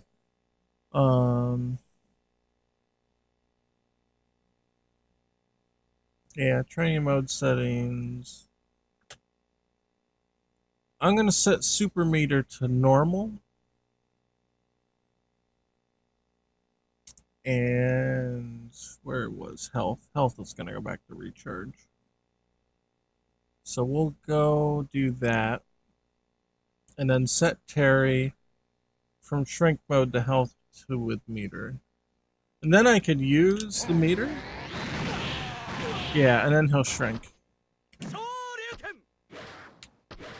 It's just so tiny. I got a 4-hit combo.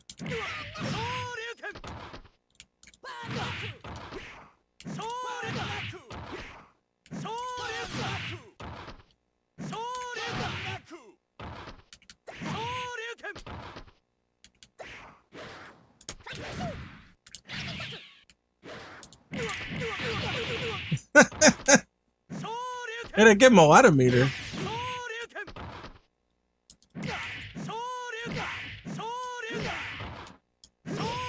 Ooh, oh, he got sniped off that. Ooh, it doesn't even land.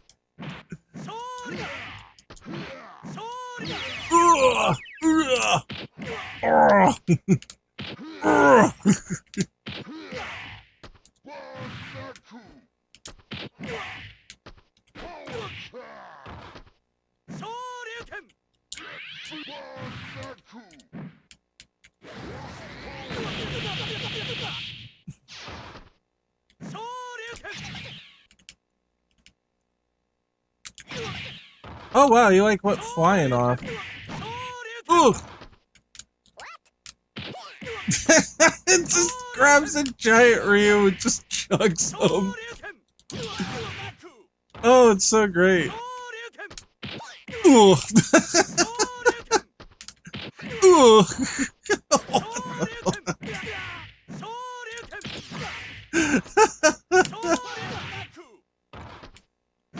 Ooh! Oh, get him, little ant-sized, ant-sized Terry.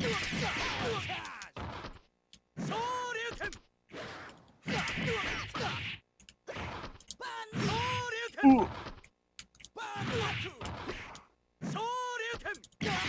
But yeah, more to the point though, I have thought about making it so that you could just select that kind of voice style. So there was slightly less. Like slightly higher pitch rather. Than normal. I think that might be potentially fitting for the game.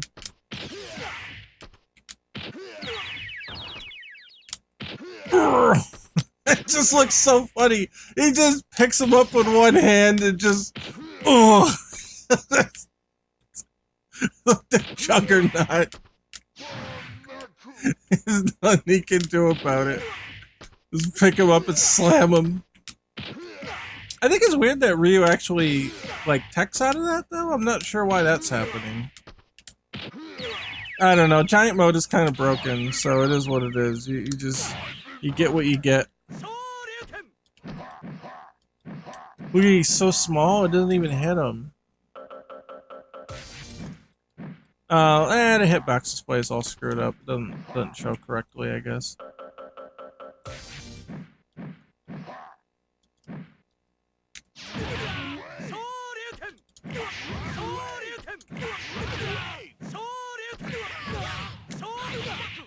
Oh yeah, that's one thing we haven't checked yet.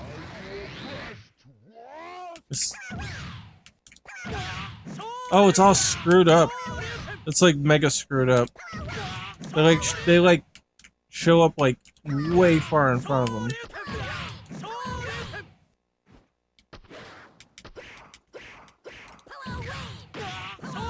Power wave.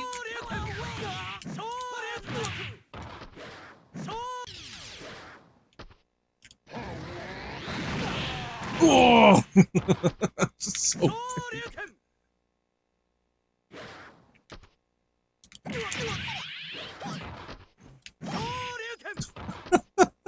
he's just too slow to do much. It's just funny though.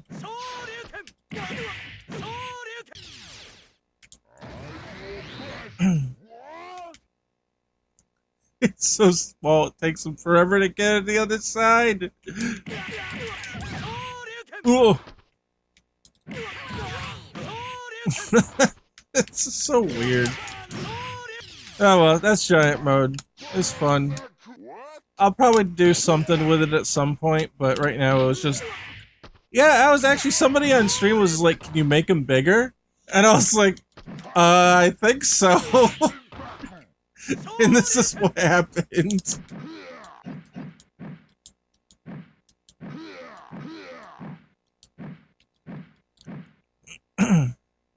Yeah, jump arcs and everything scale. Yeah. Yeah, so you just can't hit sometimes because they're so small. You can do that.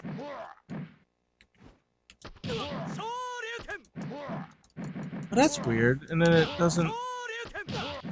Oh, I guess it was too close.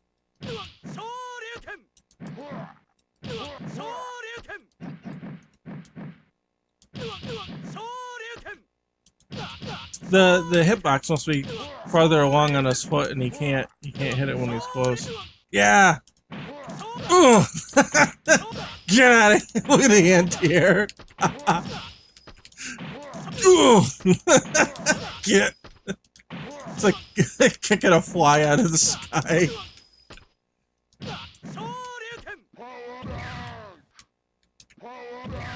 Power dog.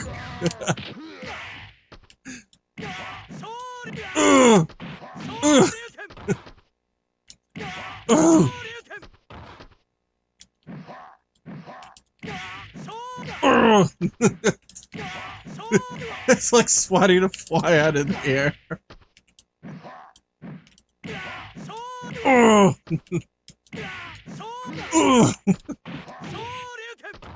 It's funny they go flying though.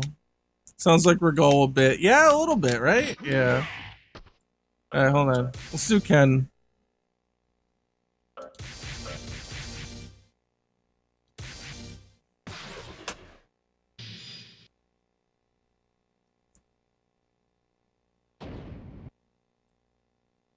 Go for it, man! Alright, so Ken... We said with meter, right? Yeah.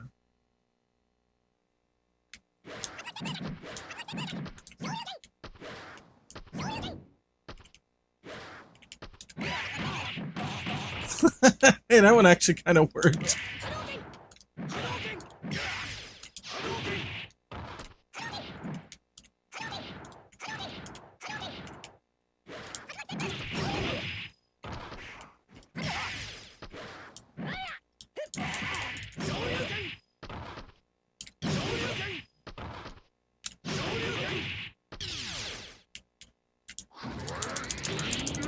Oh my god, it doesn't even hit! It's too big!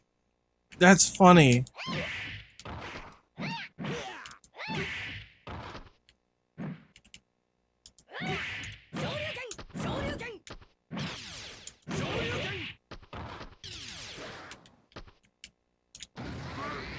Oh!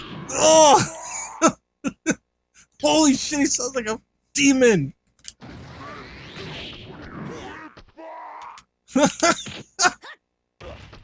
That's so messed up.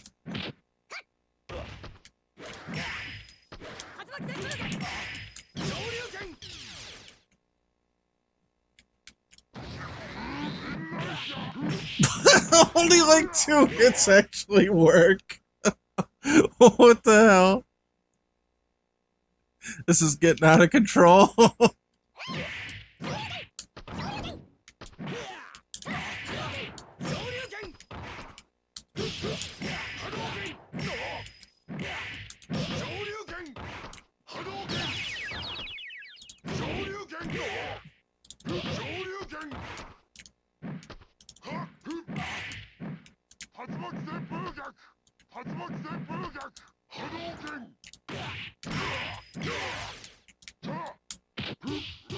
Oh no!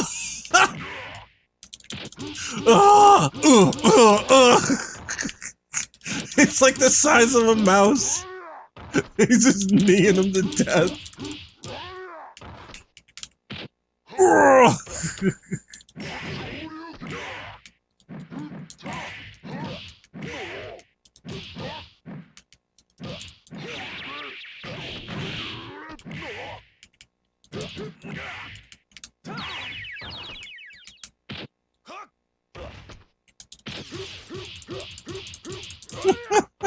Shit went from 0 to 100 real quick, yeah. Yeah, a lot of the moves just won't like connect right when they're that big. It is kind of funny though.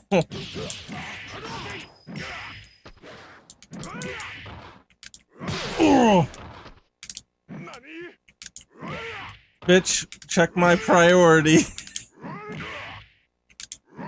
Full screen hit. Oh, he's too big now. Yeah, bitch.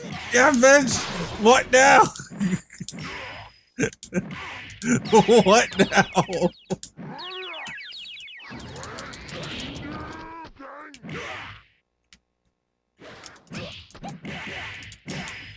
Alright, I want to see what I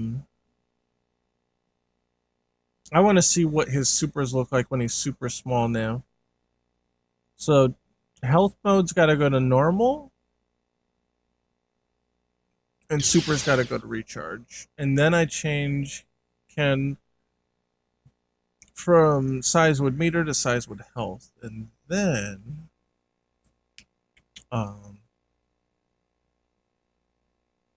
yeah, then I can make him small. There.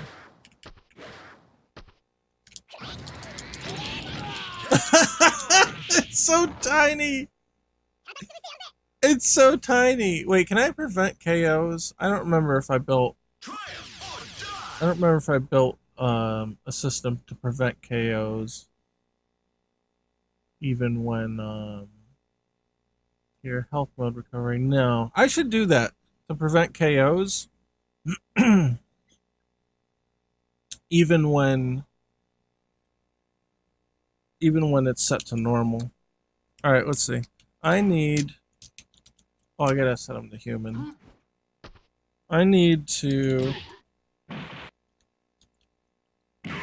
Yeah, I need to like get him down, and then we can do stuff from there.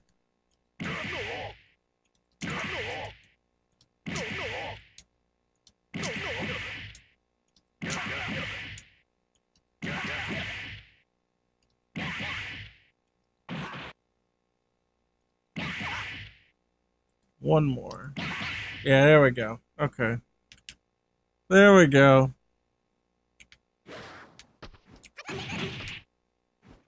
Oh, he stuck to him. Hold on. He stuck to him and his hitboxes were stuck.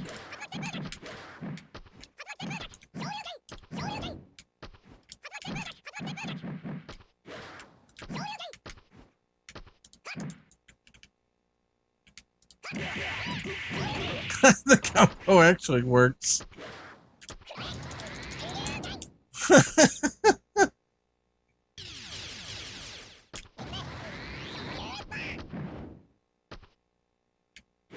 You can make it so the movement speed around the screen remains the same regardless of size.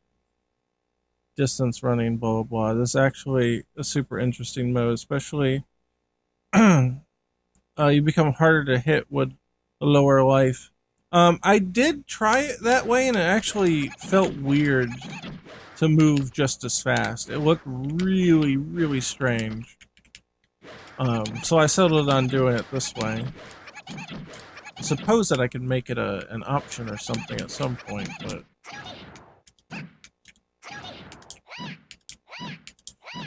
yeah.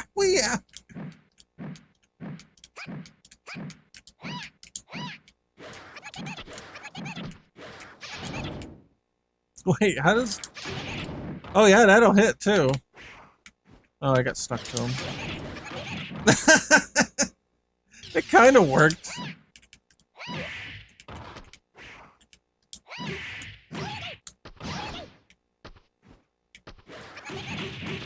I can't get away.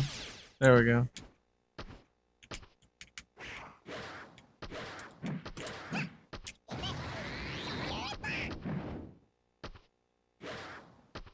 See, super.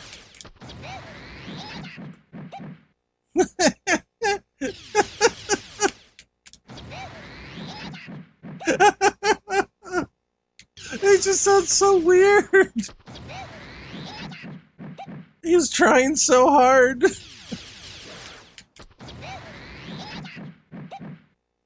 Oh my god. Seems like you want to stay normal as it is now. Getting too big means you can't hit, and getting too small means that you can't cover good ground. Yeah, there's kind of like a built-in meta here already with the way that works.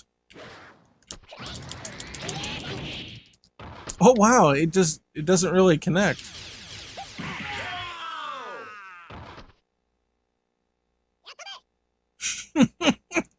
You can say. Oh, it's so weird.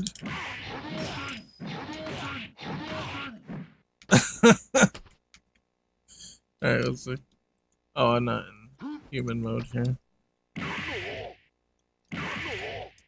I'm no good with the keyboard. With the arrow keys, I can't do anything, so I gotta... Oh, it's weird. I can't actually move him when he's big. I don't know if that's, like, designed that way or if that's a glitch. It's been a long time since I put that code in.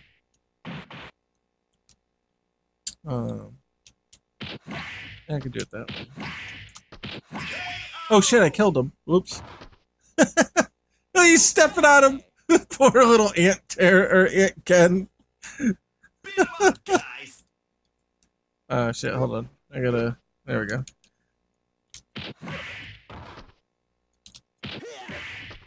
Oh wait, Ken didn't... Hold on, he's gotta turn in...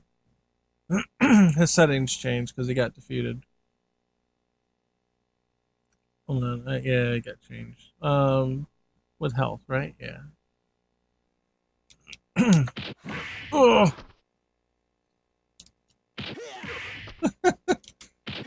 Toss the giant. Until he's an ant. Urgh. There we go. Okay. Alright, I have to see what Shifu does. Whoa, it actually works! It didn't do that much damage though, but it actually worked.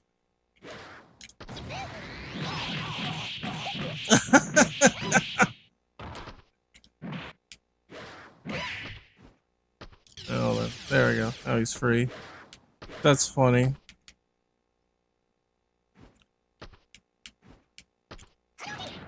Come on. I want to... This one.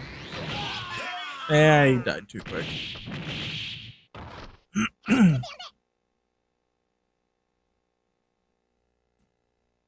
Let's party! I don't know, it's messed up though. Is this a feature you're testing or just playing? It's just playing around with. It just messing with it. a long time ago, somebody on stream said, "Hey, can you make them bigger or smaller?" And I said, "I think so." And this is what happened. That was the day giant mode was invented.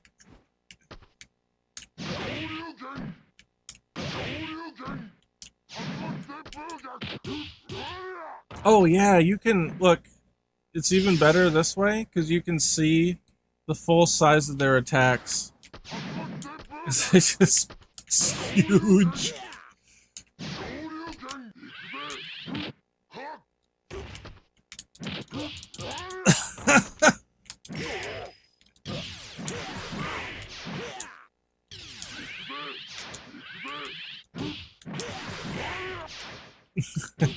Alpha counter. Oh, he can hit him when he's crouched. Terry can't do that.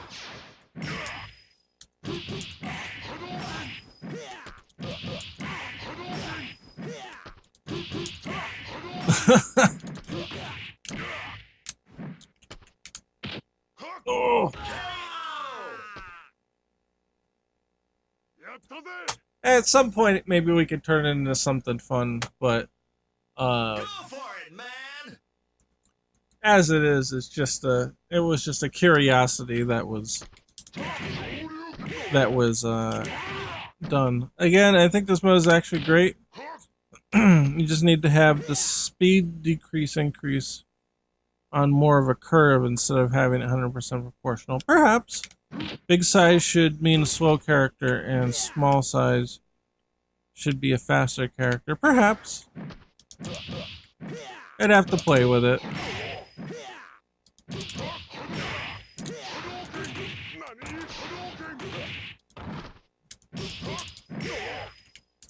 I think you could get definitely into a situation where a big character could like hit you and then micro step forward and just keep hitting you. You know what I mean? Like, I don't know. It feels like the frame data might support that kind of thing. Something like that, but you know, a little faster. And he doesn't get pushed back as much, right?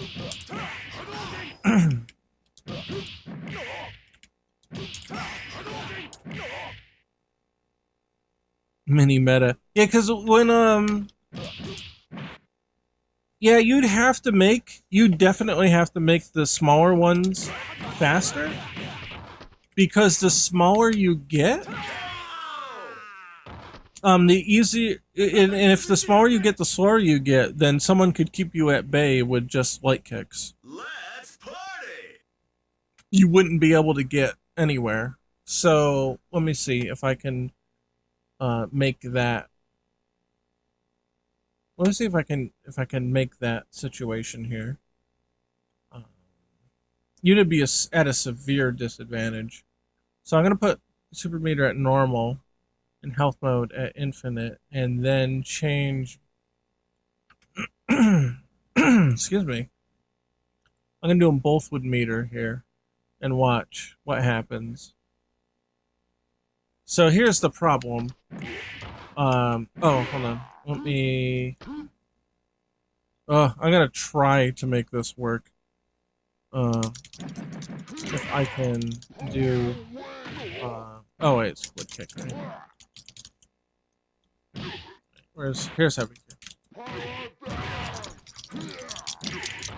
Okay, hold on. I'm trying to get him to use meter, but I'm so terrible with the arrow keys, I can't do it. I think part of it is, my keyboard is not good with, my keyboard has like group circuits, and it's not good for this. Oh, god damn it. What the fuck can I do to make this easier on myself? I don't know. Can I just edit his... Can I just edit his bar down? No, probably not. I bet it's stuck in the team data. Yeah. Wait, max meter, super meter stats? Where's super meter stats? Health stats? I don't have super meter stats. Where is it here? Super meter resource. No, it said it's shared with this. Current value 0. Yeah, I guess. Oh, here. How about this? Let's see. Current value 0. There we go. How about that? Edit him right out. Okay, but you see the problem here? What can Terry do against this? Look at this. Look at this. What can Terry do against this? What would he be able to do until he builds meter back up and gets bigger? But what if, like, the more damage you took, the smaller you got? You'd be screwed. You'd be screwed. What are you gonna do? You couldn't even jump over it. It would just be a massacre.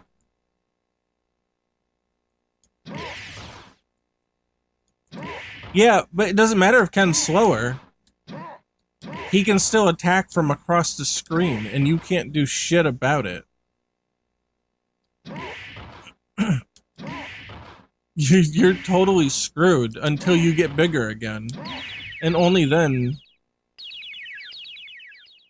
Yeah, because the hitboxes are huge.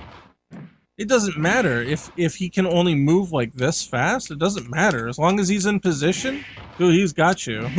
Like, what are you gonna do? Seriously, what are you gonna do against this? He's gonna trip you up every time. Oh no, you might block it, in which case Ken gets farther away. But that doesn't help you.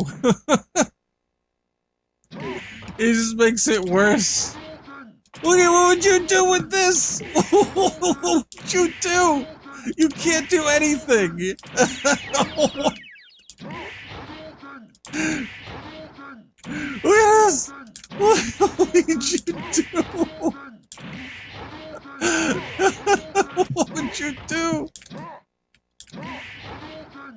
Have the size not be as huge? Yeah, but then it's not as fun. It won't be quite as fun if you do that.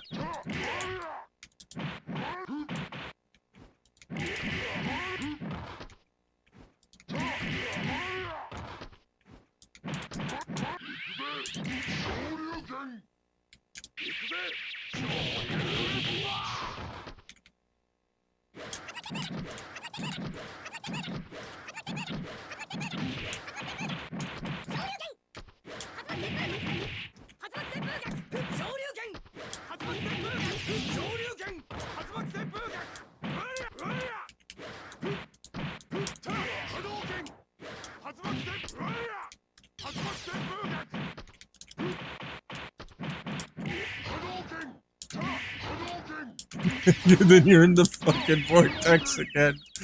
What could you do against this? What would you even do? I don't know. Kaiju Fighter EX, right? Look at this! What would you do? You can't do anything! You can, what, block it? And then, okay, he's a little farther away, but he can still hit you full screen. He just micro walks forward and he's back in range. What would you even do?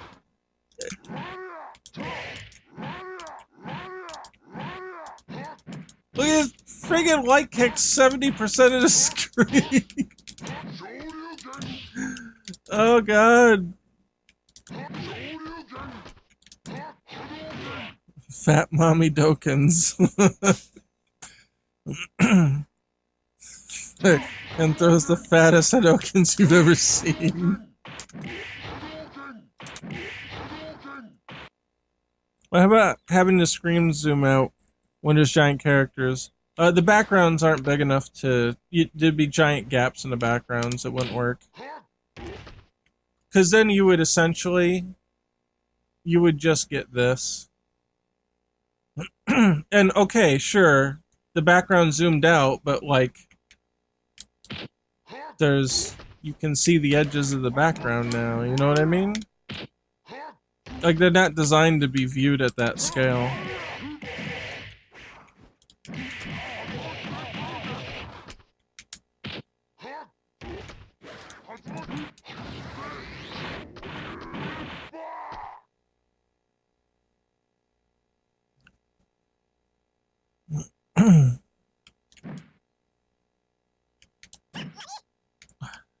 I'm not gonna go through and edit all the stages for giant mode. It's kind of a waste of time.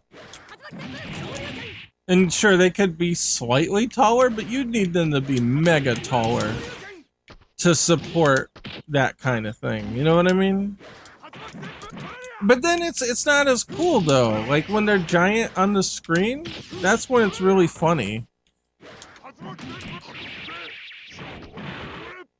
I think it's like really funny when it's when you see it like this. And they're both giant and they're just sitting here and you can't see what's going on and it's so dumb and stupid. Like that's the best part. Like that's stupid. Corner to corner like light Shoryu or light Tatsu combo. That's the shit, man. That's the good stuff. Yeah, stupid big.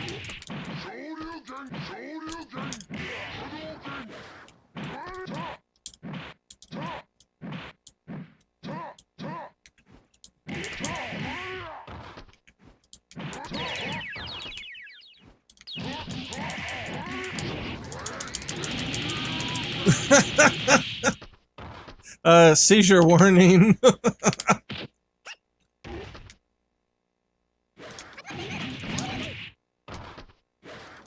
See, the reason I put the meter one in there too is you could have kind of like the strategy of, oh, you use meter, but then you become tiny and like defenseless. So you have to think about using meter. You only want to use a little bit, right?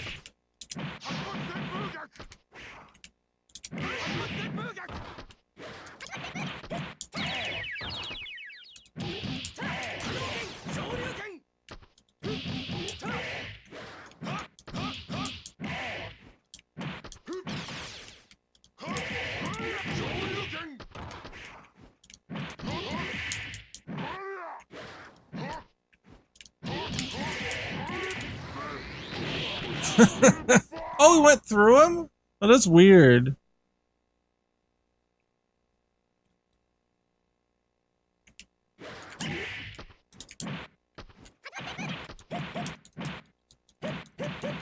Oh, he's stuck to him. Oh, I was until I got bigger. Yeah, I don't know. The code doesn't really support the scaling too well. But it's funny. Even if just for a stupid broken cheat code kind of thing. Yeah, like back in the day when cheat codes on the N64, you could use them in multiplayer to do stupid shit like DK head mode in GoldenEye, or like paint gun mode. Stupid shit like that would be great. Just some dumb cheat mode thing where it didn't matter, it was just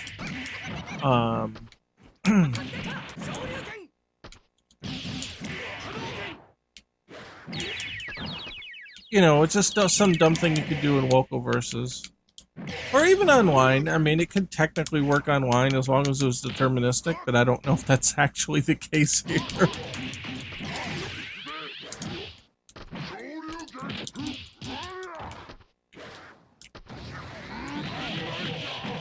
Oh, it almost worked.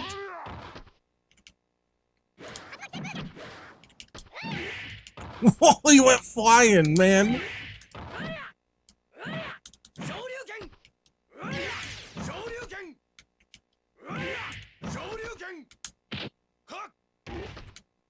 Yeah, no problem. See you later, Graphicus. I think it would be a fun cheat mode. It'd be a stupid fun cheat mode. I don't know how, like, it would last in a real match.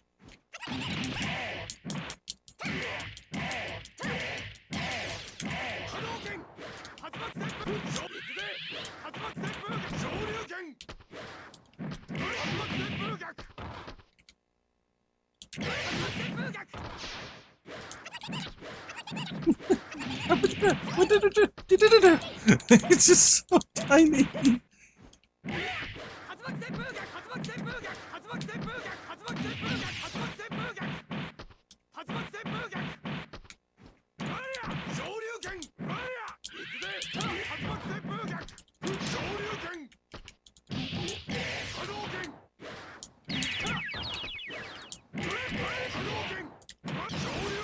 That's fun.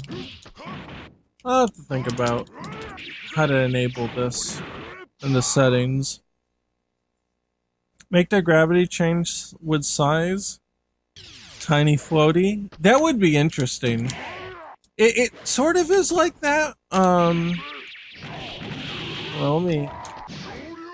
If you notice, oh, hold on, let me get Terry to move back. You notice the Shoryukens? They actually do go.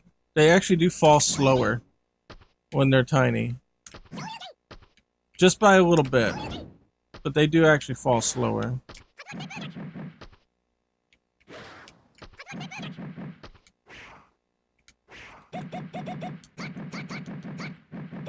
The big problem you would have is getting some moves like the Tatsu to fall correctly. Like that one's kind of scripted to come up and down. But sure, you can actually programmatically uses gravity to come down, so it's a little different. But as he approaches normal size, he actually gets normal gravity. Which I think the gravity is higher? Yeah, the gravity is higher when they're bigger.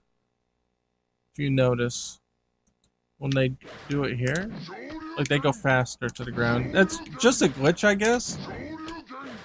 I don't think that's supposed to be that way, but it just happens. So you can. It's so messed up. Imagine you have a tiny jump as a giant, but the whole screen shakes. That'd be cool.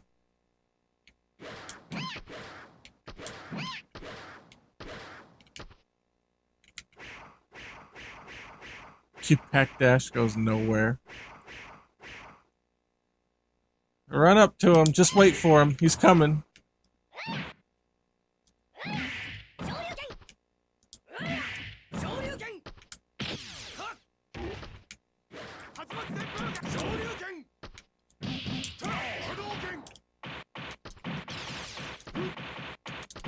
Yeah, there's a frame, there's a frame data miscalculation on that move. It doesn't act right. But I think it's because the gravity formula changed for Ken. And I think he falls too fast now, so and then he can link it in.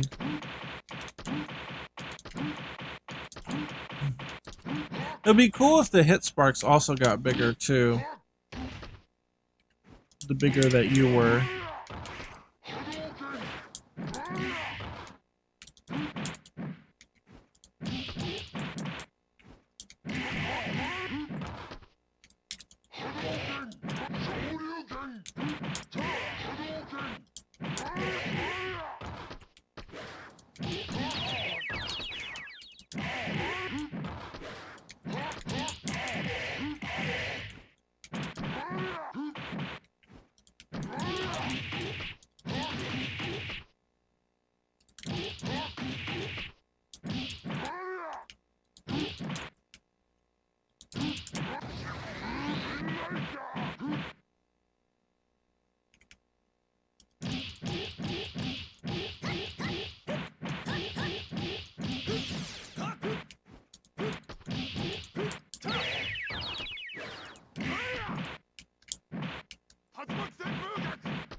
There's definitely size-specific combos, but they're really hard to pull off because it gets a little weird. The hitboxes get weird, like they push back strange, and they like stick you together if you're small enough, which is really weird. Or maybe it's if you're close to the same size, it doesn't happen. I don't know.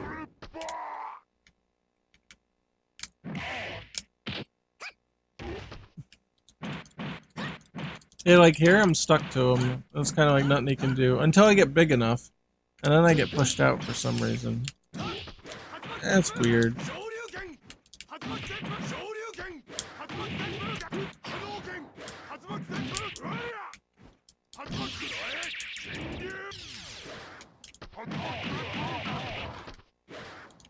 Ah well, it's fun to mess with.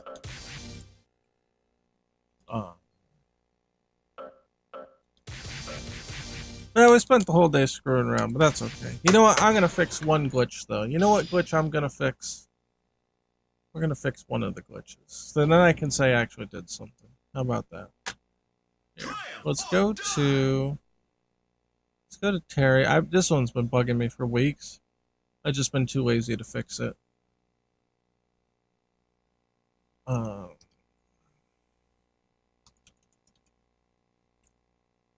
Oh, I can't look at him like that? I want to look at him.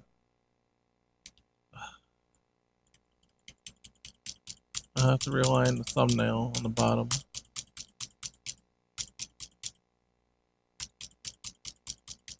I'm looking for his portrait. That's the one I gotta fix.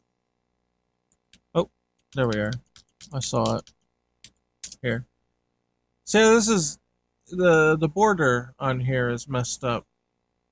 So is it this one? Yeah, it's this one. There, I fixed the glitch. There we go. I did something today. How about that? So now if we go back to the characters, like if you noticed, it was when I selected them, there wasn't a border around it, but now there is. So look at that. I fixed it. Glitch fixed. I accomplished something today.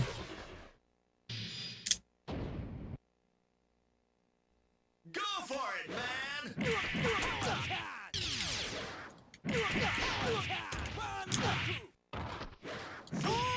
Ooh. Now everybody's back to normal size. Everything looks boring now. Everything's normal ass size. No longer interesting.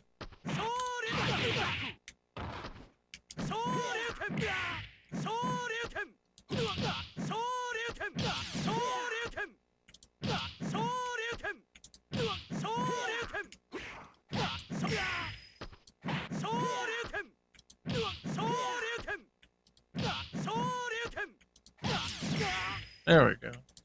Yeah, you can actually counter a Shoryuken with that, but there's no reason anybody would be doing a Shoryuken like mid-screen, so it doesn't mean much. If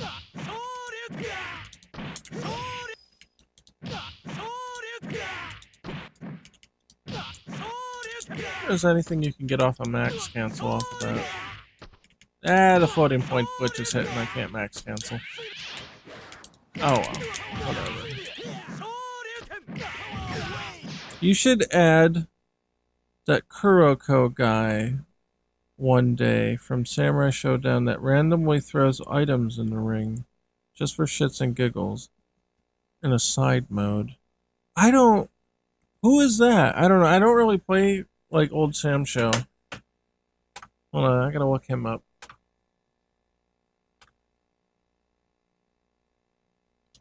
Google.com.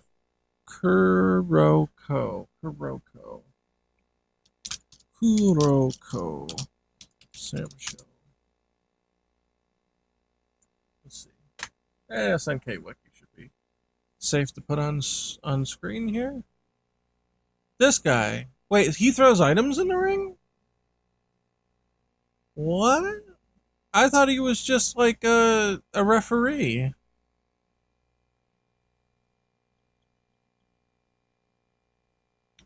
Is it a special mode? He does it in the old games. Oh. Powers. I think he's actually playable in one of the games, right? If I recall correctly.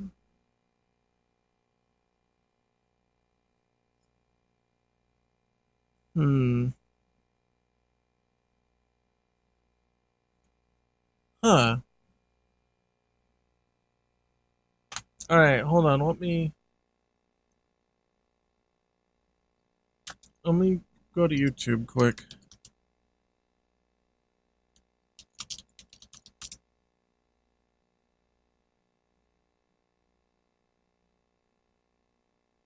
That's a damn Mugen. Here, okay. Let's see what he looks like. Oh, did I have the music off all this time? Yeah, we're like way over time now, and I didn't even notice because the music wasn't playing, because we had turned it off. earlier to play that little fan, or not fan game, but the little indie game. Kyo's Orochimaru Super from King of Fighters. Oh, he's like, Do it. oh, is this a Mugen too? This looks like a Mugen. I don't want to, wait, no, Samurai Showdown 4? Wait, but it's got, like, widescreen? That doesn't make sense. This has to be a Mugen.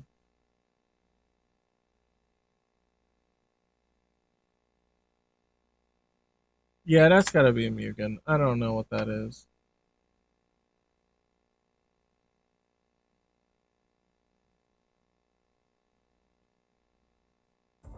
It's time to help people Okay. customize and No, save. no, fuck you. No free clout.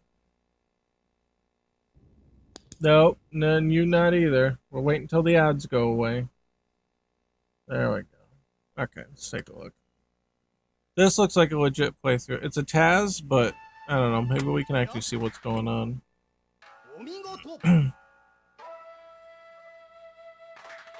Oh, he's got his little cheer squad. Okay. Yeah, he does kind of have, what was his name? Tanfuru? From Fatal Fury? Doesn't he have a stance like that? What? Oh god, he's like Dan. He's crazy weird.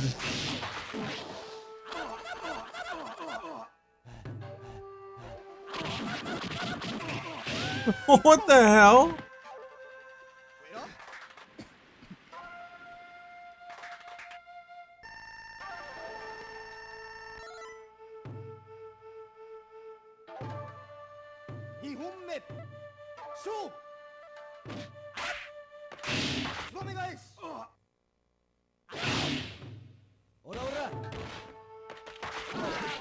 Yeah, he's literally like a bunch of KOF references all in one. Yeah, he's Billy Kane. He's got I think the guy's Tanfuru is his name. Terry's teacher, the bald guy. He grows real big, like he gets horrible atmosphere. It was weird. Dude, taking him out on a body structure. Dude, that's messed up. That's super messed up.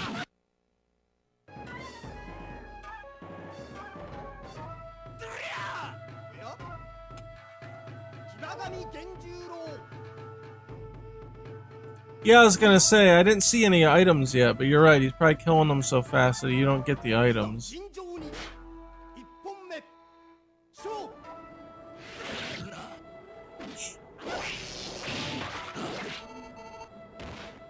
Well, either way, yeah, I get what you're saying.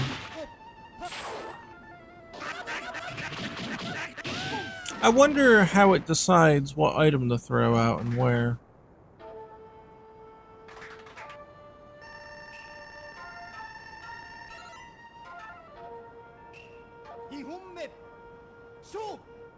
Yeah, this is a Taz. Pretty sure, right? Yeah, this is a Taz. Oh, wait, he's got all different kinds of projectiles. I wonder if it's random which one comes out. There's little points and shit everywhere? That's weird. Yeah. Well, I get the idea. I get the idea. You throw out healing items and bombs. And they'll throw out money. The bombs would be neat if they worked like Ibuki's bombs from Street Fighter V, where you could like bat them around and kick them back and forth. That would be cool. That would definitely be neat. And then it's kind of like he throws one out, and then now it's hot potato, and you've got to get it to the other guy and make sure it doesn't get back to you. But it explodes at a slightly random time. Like, that would be cool. Something like that. Wouldn't be surprised if he inspired Faust. And that's what it made me think of when you started talking about it. That's really what it made me think of. Oh, screw it. Let's have music. Yeah, there we go. I've been missing the music the whole time. Hadn't even noticed. Oh well. Yeah, we're way past normal time though, so we're gonna have to wrap it up soon. It's a cool idea though. Kind of makes me wonder about adding a gem mode like the original Pocket Fighter that Capcom made. So like when you hit the other player, the gems come out. I don't know, like it would be really complicated to make all your specials change properties. But if maybe it just gave you meter or something, like give you max meter really quick or something like that, then maybe that would work. Just something a little extra, something funny. I'd have to think about how it would know how much to spawn too.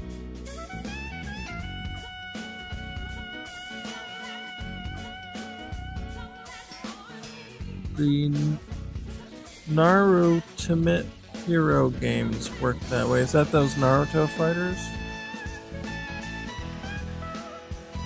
Didn't Don have that? It was a Japanese only kind of Smash clone with One Piece, Dragon Ball, and Naruto. That's why it's called DON, Dragon Ball, One Piece, Naruto. And then you had to collect the orbs.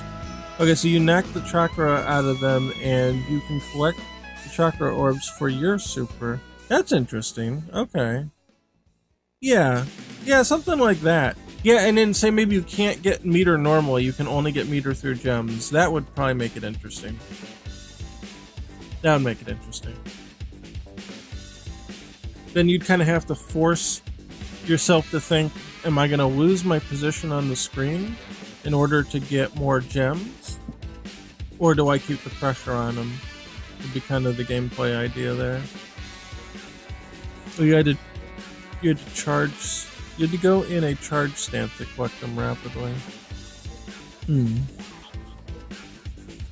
The indie fighting game Murfight has something like that, where when you hit the other player, little bubbles come out, and those can charge your super. Now, I don't know if you get super meter from just hitting the opponent too, but I do know that those little bubbles do show up, and you can collect those too. What's the guy's name? Matrafeed? Hold on, let me look it up if I can find it. But the game's called Murfight. Alright, let's go to Twitter. But we keep Twitter off screen now after what happened last time. Let's see, Murfight. Let's search for it. Oh, there he is. Matty D. Matty D! Hey! Alright. Here he is. So this is his game. He's got... Oh, that looks pretty cool, actually. I haven't seen that. He actually uses 3D animation. He's working on rollback for his game, too. Here, let's do media only.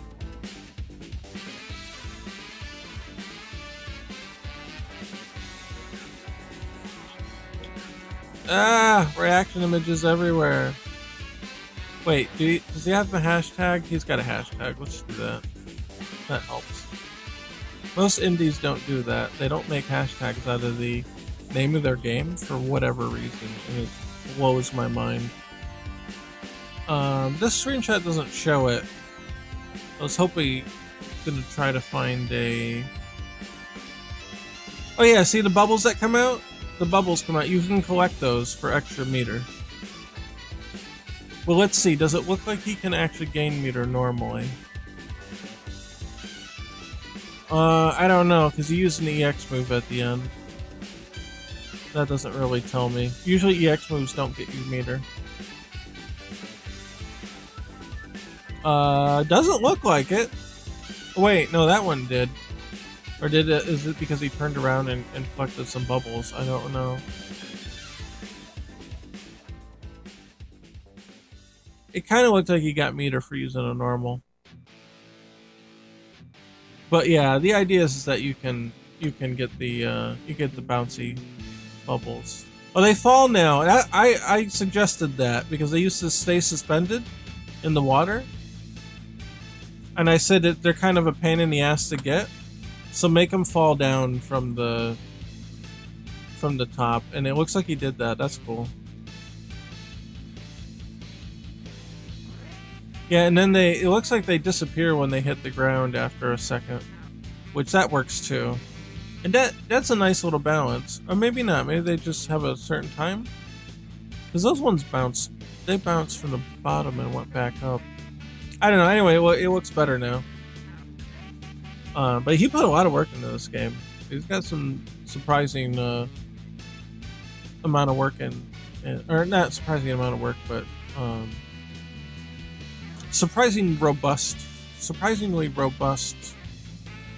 3D tech for an indie fighting game. For being a one-man show, I think he's a one-man show. He's got some really impressive stuff going on.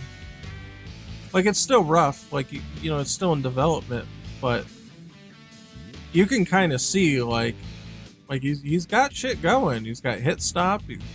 He's got, you know, some of the graphic effects are really nice. Kind of a weird premise with the mer people, but, you know, hey, whatever floats your boat. Everybody does their own weird thing in fighting games.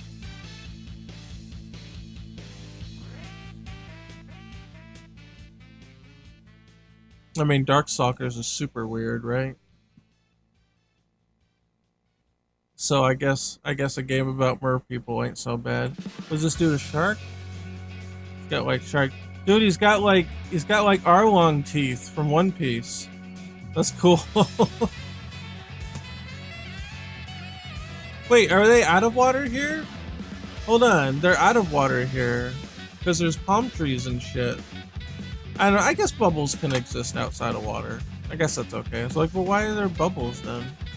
I don't know. Whatever. Anyway, I think his is a free-to-play game. Like not like in the mobile sense, but it's just free. It's just free. I think it's just free. You could just play it.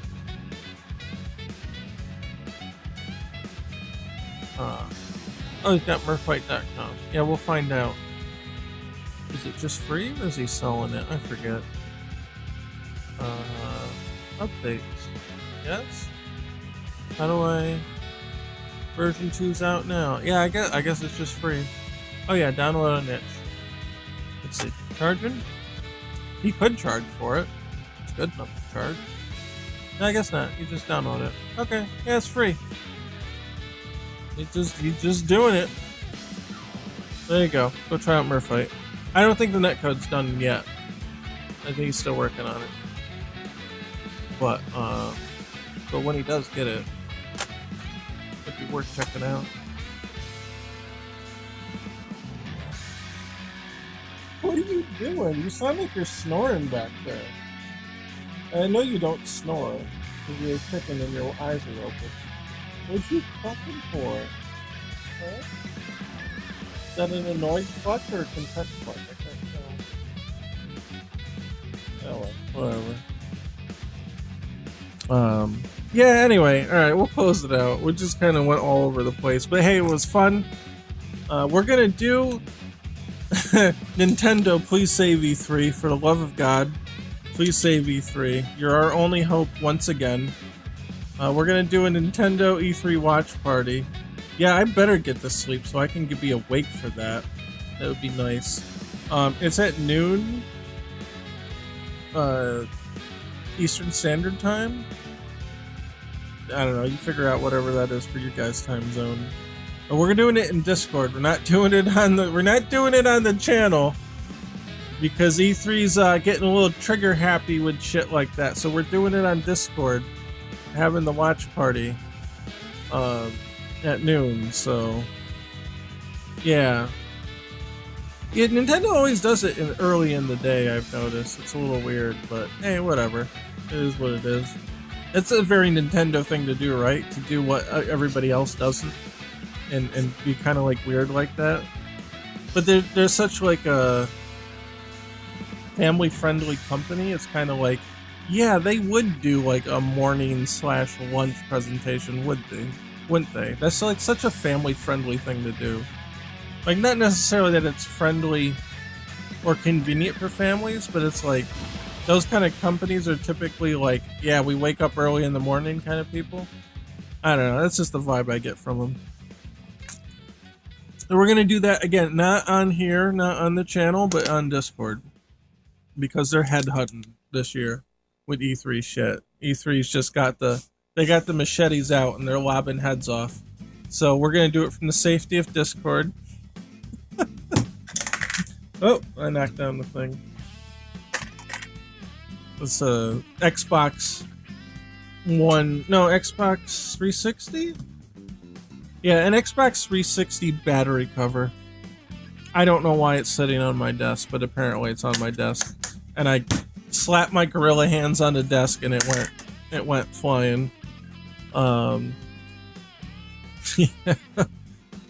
See, I guess because I'm always at work when Nintendo does E3 stuff. Yeah, me too. I actually take those days off from work. If I know Nintendo's going to have a conference like in the day, I'd usually take those days off if I can.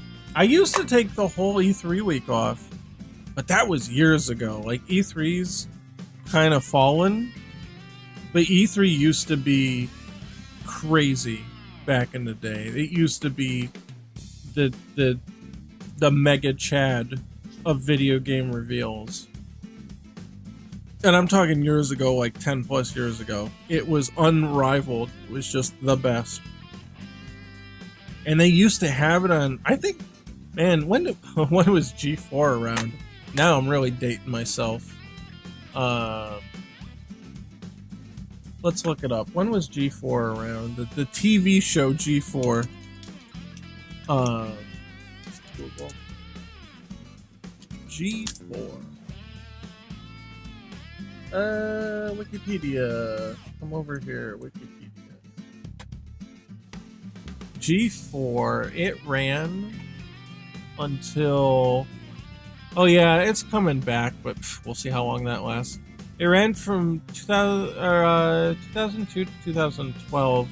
I think somewhere along the lines here, they were doing like a literal week-long live stream or like broadcast from E3, and they just have it on all week. They'd have dudes come in, they'd do interviews, they'd show you the press conferences and everything on TV. And I would just take the week off from work and say screw it. I'd save up my vacation. I'd be like, this is the gaming Super Bowl right here.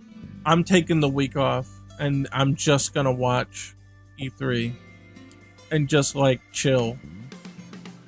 And it was kind of cool back then still, but then over the years it just kind of got less and less cool. They just didn't reveal that many big things. There were other events eventually, and then, you know, like Nintendo did their directs and all that, and they kind of really didn't need E3 anymore. So it kind of lost its prestige, and now it's not really worth staying home for, except a Nintendo Direct. I'll stay home for a big E3 Nintendo Direct, because those ones are usually beefy, right? Then do like a half day or something, or take like an extended lunch break and go watch that and then go back to work. I'd still do that, but not taking the whole week off anymore. E3 is kind of like dead though. Everything's kind of fractured into their own sub events now. So you've got the Summer Games Fest? Is that what it was? That's what Jeff Keighley's like, screw E3. I'm gonna make my own E3 with blackjack and hookers. And then he made Summer Games Fest. They had some disagreement there, some bad blood going on. And he posted on Twitter, Jeff Keighley posted how E3 denied his co-hosting application. So he couldn't stream the E3 presentations on his channel. And then they had to put out a statement that were like, We didn't do that on purpose. It wasn't a personal slight against Jeff Keighley. I mean, you know it was. Come on. But it's just funny how petty E3's gotten. So, yeah, I don't know. E3 used to be the big shit, man, back in the day. Yeah, Jeff basically dodged a bullet. Yeah, he got out before E3 really got shitty. That thing, it was like last year or the year before, and they just kind of split ways, and that was it. Something happened, and I don't remember what it was. But man, back in the day, E3 was the shit. Like, it was literally gaming Super Bowl level. Like, it was crazy. Like, when the around the time the N64 was coming out, like, that was the height of E3. Like, it was crazy. And you have to remember that back in the day, E3 was not open to the public.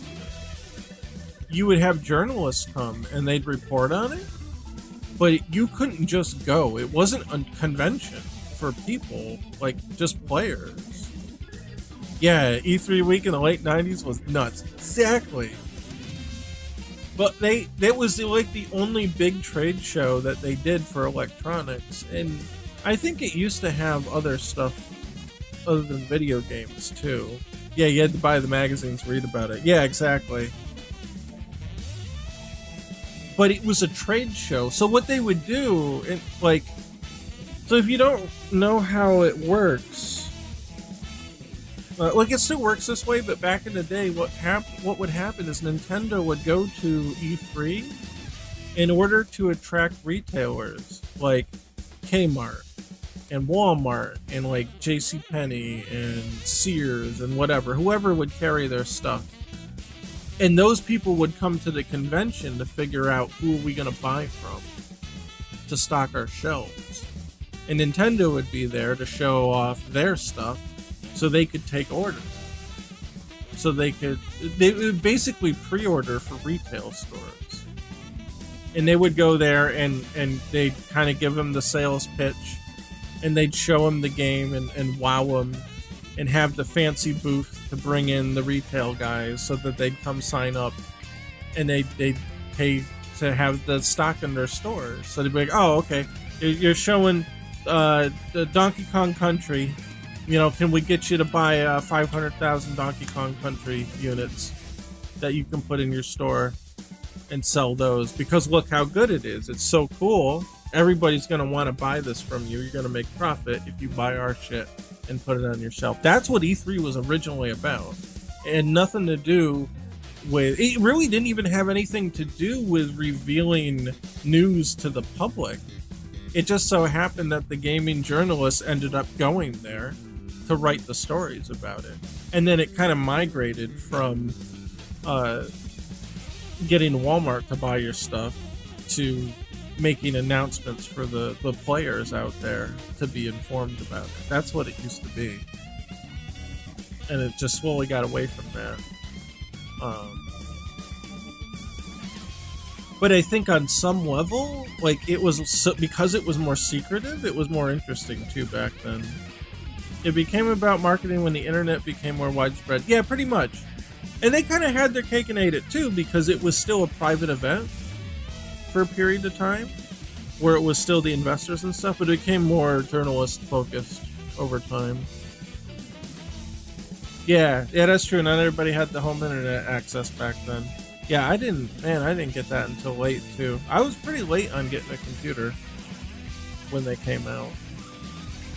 Like, computers, they're expensive today too, but they were even more expensive back in the day. And it was like, if you had a computer, like, that was a big deal. That was a big deal because that was a lot of money.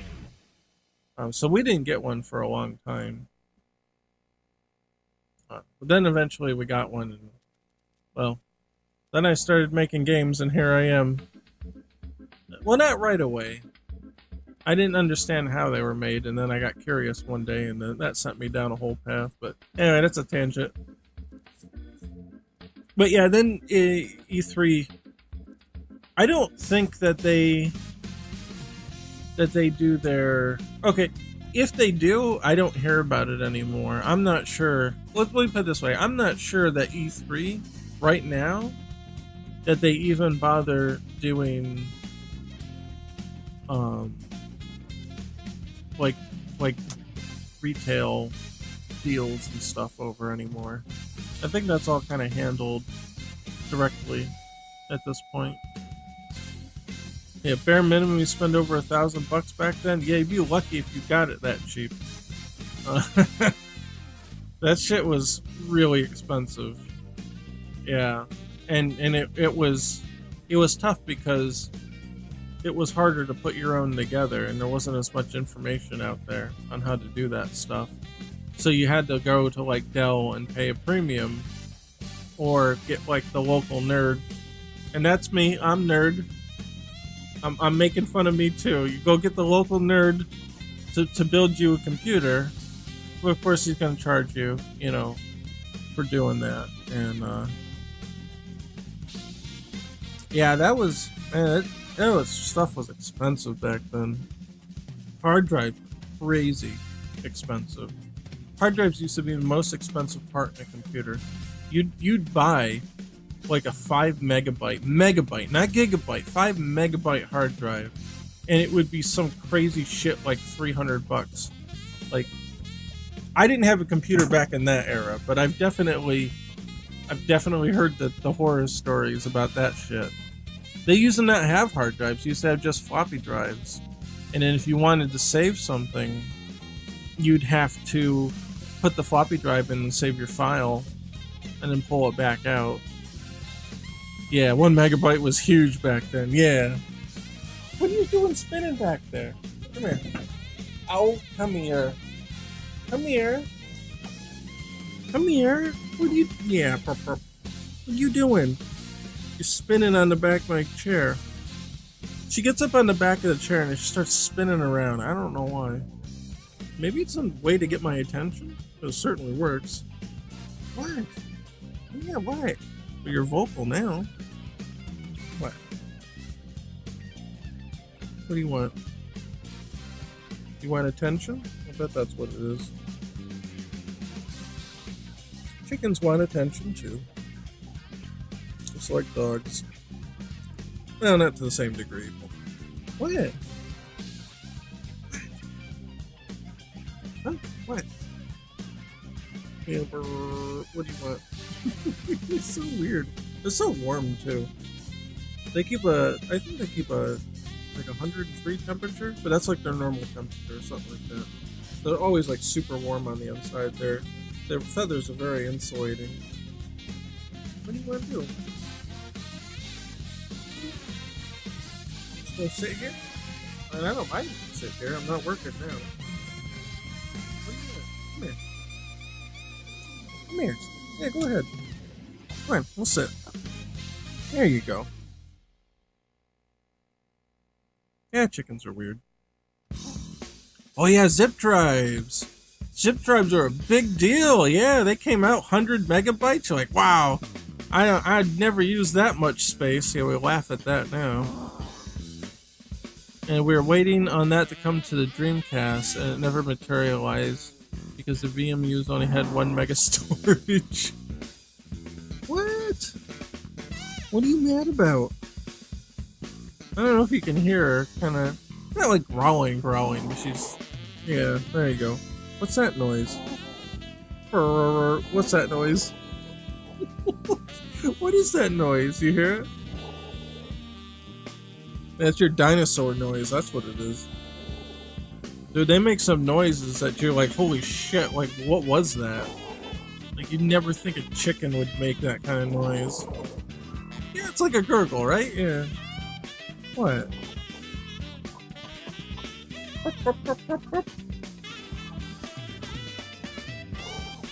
Now you get vocal.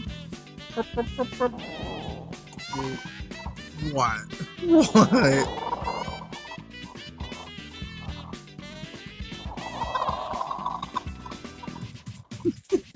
It sounds like a friggin' raptor or something. Like, it sounds like you think like what a dinosaur would sound like. It's just miniature. I would love to wake up to that at 3 a.m. Yeah, no, not really. What?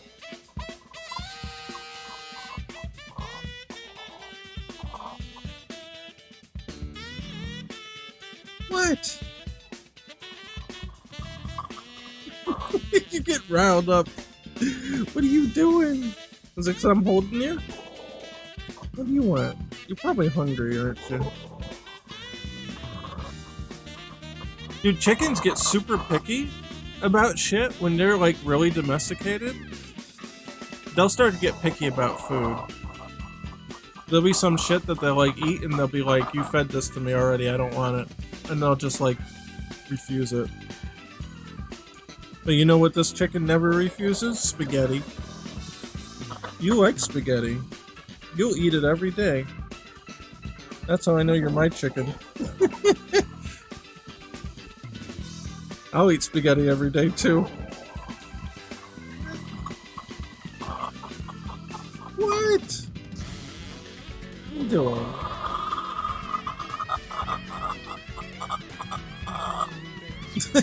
What is that noise? That stuttered little cluck at the end. Are you okay? Oh, you want to get down? Alright. Go on. Ah, there you go. Death metal chicken. Yeah, screamo chicken. That's what's going on. They can actually wear their voices out too, and they sound really weird when they do that. What? What do you want? I don't know. She's walking over to the food dish. Maybe she is hungry. Oh well, anyway. Enough of my old man stories about E3. I gotta get to sleep so that I can get up tomorrow so we can watch the Nintendo one. So, yeah, that's what we're doing. And Thursday, we're gonna do... Tomorrow I think's the last day of E3, right? So they're doing Nintendo and then Bandai Namco's after them. And then there's some, like, Plus games or something. I don't know. Whatever. We'll just run it until it's done or we get bored. So we're gonna start the watch party on Discord. You can just join in that if you want to hang out and laugh at whatever gets presented. And then, so that'll be Tuesday, right? Yeah. And then I think that's the last day. And then I'll be back on Thursday. And we'll have more Ecto Rush. Is that the last day? Oh my god, this month is already gone. No, we'll have 2 more Ecto Rush days. But I got a boogie on that to meet my deadline. And then we'll be alright. And then either July 1st or July 8th, we'll switch back to Mansion, I think, at that point. We'll kind of pencil it in. We'll roll with it and see what happens. I honestly haven't paid attention to E3 since people were just doing their presentations. Yeah, and I didn't even know it started on Sunday, I think. Or no, Saturday it started. They had stuff on Saturday I completely missed. But it was just like Ubisoft and stuff, and kind of like, who cares about Ubisoft? And then, and I missed... I wasn't home anyway. I missed the Microsoft one. But it didn't sound like anything too exciting happened during the Microsoft presentation, so like whatever. And then we started our watch party yesterday for whatever came after that. Square Enix, that's what it was. And that, hey, that one, hey, we've got some good laughs out of that one. That one was, that was a funny one. I'm sure everybody has seen it over the internet now. And then we did ours today with Capcom basically revealing nothing. So that was an interesting waste of time. And that's pretty much it. So I'm hopeful Nintendo is gonna have a 40-minute direct. We're gonna get something. I don't know if they're gonna show Breath of the Wild 2. Maybe they'll show a clip or a teaser or something. They probably won't show anything too big, you know, for Zelda. But I'm expecting at least something. Maybe we'll get some Prime footage, Metroid Prime 4. who knows? Yeah, a Smash character. I think you can bet on that. I think you can bet on the Smash character. That seems like a pretty solid thing to reveal for E3. And then, did they give any hints yet as to what that was supposed to be? Or is it just, we have no idea? The last one was that Xenoblade girl. Well, the two of them, I guess. No, nothing? Okay. Yeah, that'd be interesting then. I'm sure we'll get something like that. We'll probably get more Splatoon 3 news, and then a bunch of other stuff. Now, it said their statement about it, not even a data mine. It'll probably be more careful about that now, right? Their statement said something about most of the games they're going to talk about, and I guess probably updates or whatever, are going to be games that are coming out this year, but not all of them will be coming out this year. So there's still a chance that we might get either Breath of the Wild 2 or Prime 4 news. And if we do, we don't. Hey, look, like I said, they're all splitting off so many. There's so many conventions now. Tokyo Game Show is right around the corner. So if we don't get something here, we might get something there. And Japan cares a lot about Tokyo Game Show because obviously it's Tokyo, which is in Japan. So that's kind of like their E3 in terms of like reveals now. So a lot of stuff happens there. So maybe we'll see something there. And that's what makes me wonder about, you know, Capcom's kind of lack of stuff this E3. Maybe they're saving it for Tokyo Game Show. And it gives them a little more time to prepare too, so who knows. And it's later in the year and it's closer to the holiday season. So if they want to pop a surprise holiday release on something, that would be potentially the best place to go. Because all the Western media will cover Tokyo Game Show. So it kind of doesn't really matter anymore. Like E3 is just not so special. But they've got the alternatives. But, whatever. It is what it is. I think everything's just kind of going to doing their directs anyway. So Sony's doing theirs with the state of play, or I think that's what they call it.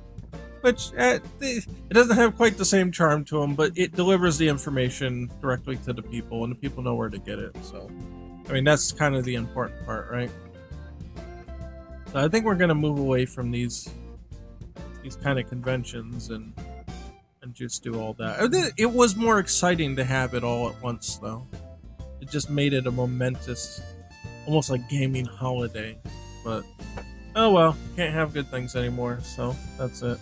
So, yeah, Thursday I worked on Ecto Rush, and then Sunday I get to beat my head against the wall and play more Dark Souls. Because it was fun, but it was hard.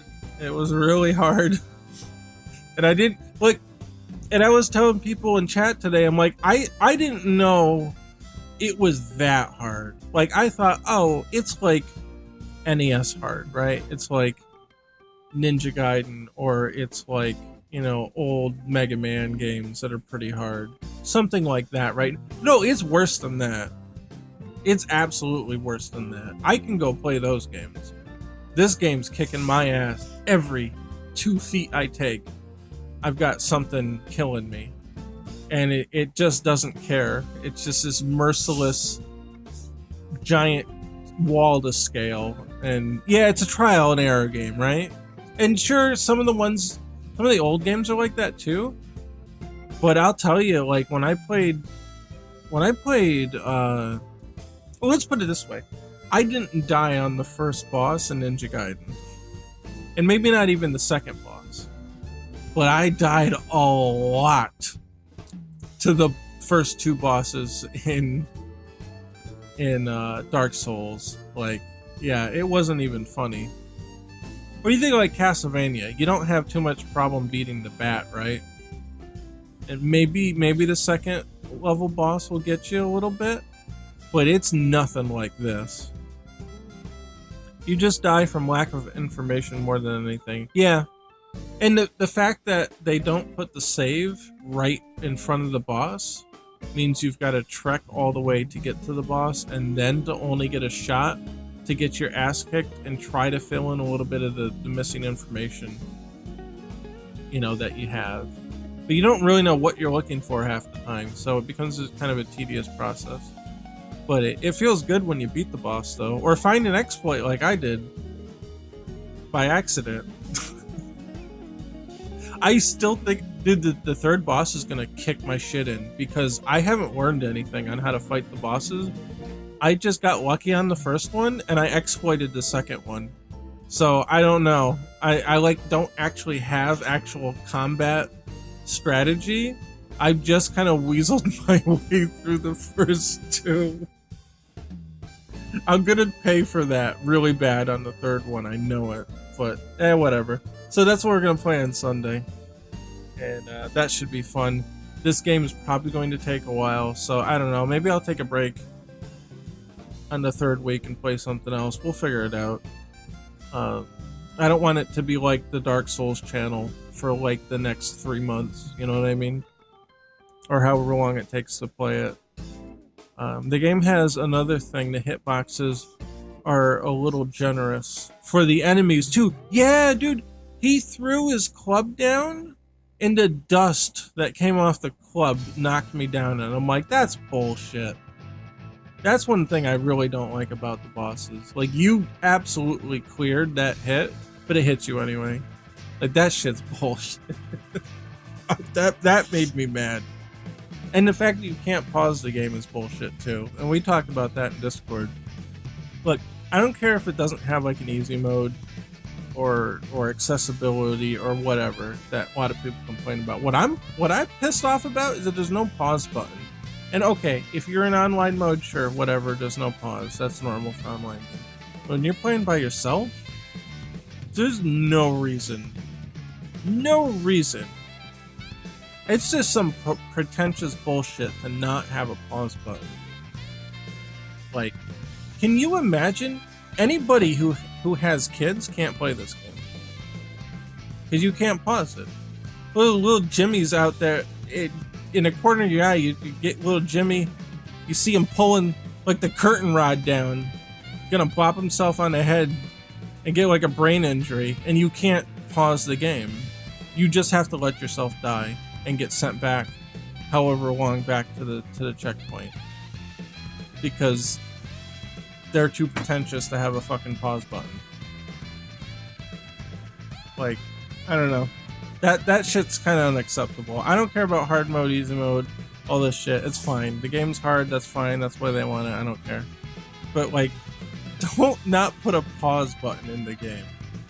This game came out in the PS3. That's fucking ridiculous. Like, not... NES games had pause buttons. Come on, man.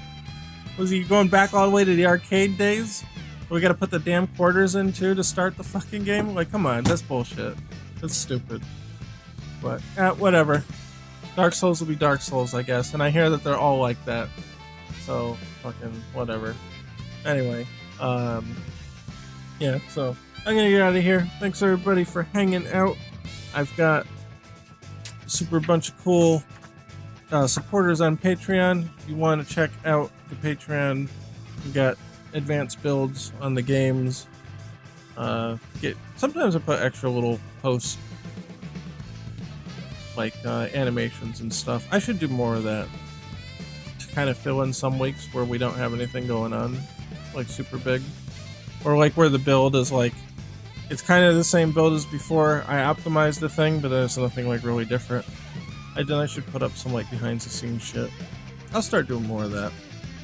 Anyway, I got a list of the names of the people that support me. So I got Alex Smith, Mugen, David Leonard, Garen Johnson, Cameron Lyle, Varian X, Awakened Emperor, Angel, Rui Luis, Mike Cruz, Taryn Williams, Bryce Knock, Willingham, AJ, Alex D, Engraved Spirit, Omega Keo, Miles Griffin, Ben K, D Money 107, LD Walker. Thank you guys very, very, very, very, very, very much. It helps a lot. It keeps my Adobe subscription alive so that I can use Photoshop. The damn robbers. They make you pay monthly now. Well, they've been doing it for a while. When I say now, I mean currently. And that helps out. So I've got a couple subscriptions to software that are both good for development and for streaming and all that. So it does help out with that stuff. Yeah, that's pretty much it. So I'll see you guys later. We'll have our hopefully save your Nintendo watch party, and we'll go from there. So I'll see you guys later. Thanks again, and scrub out.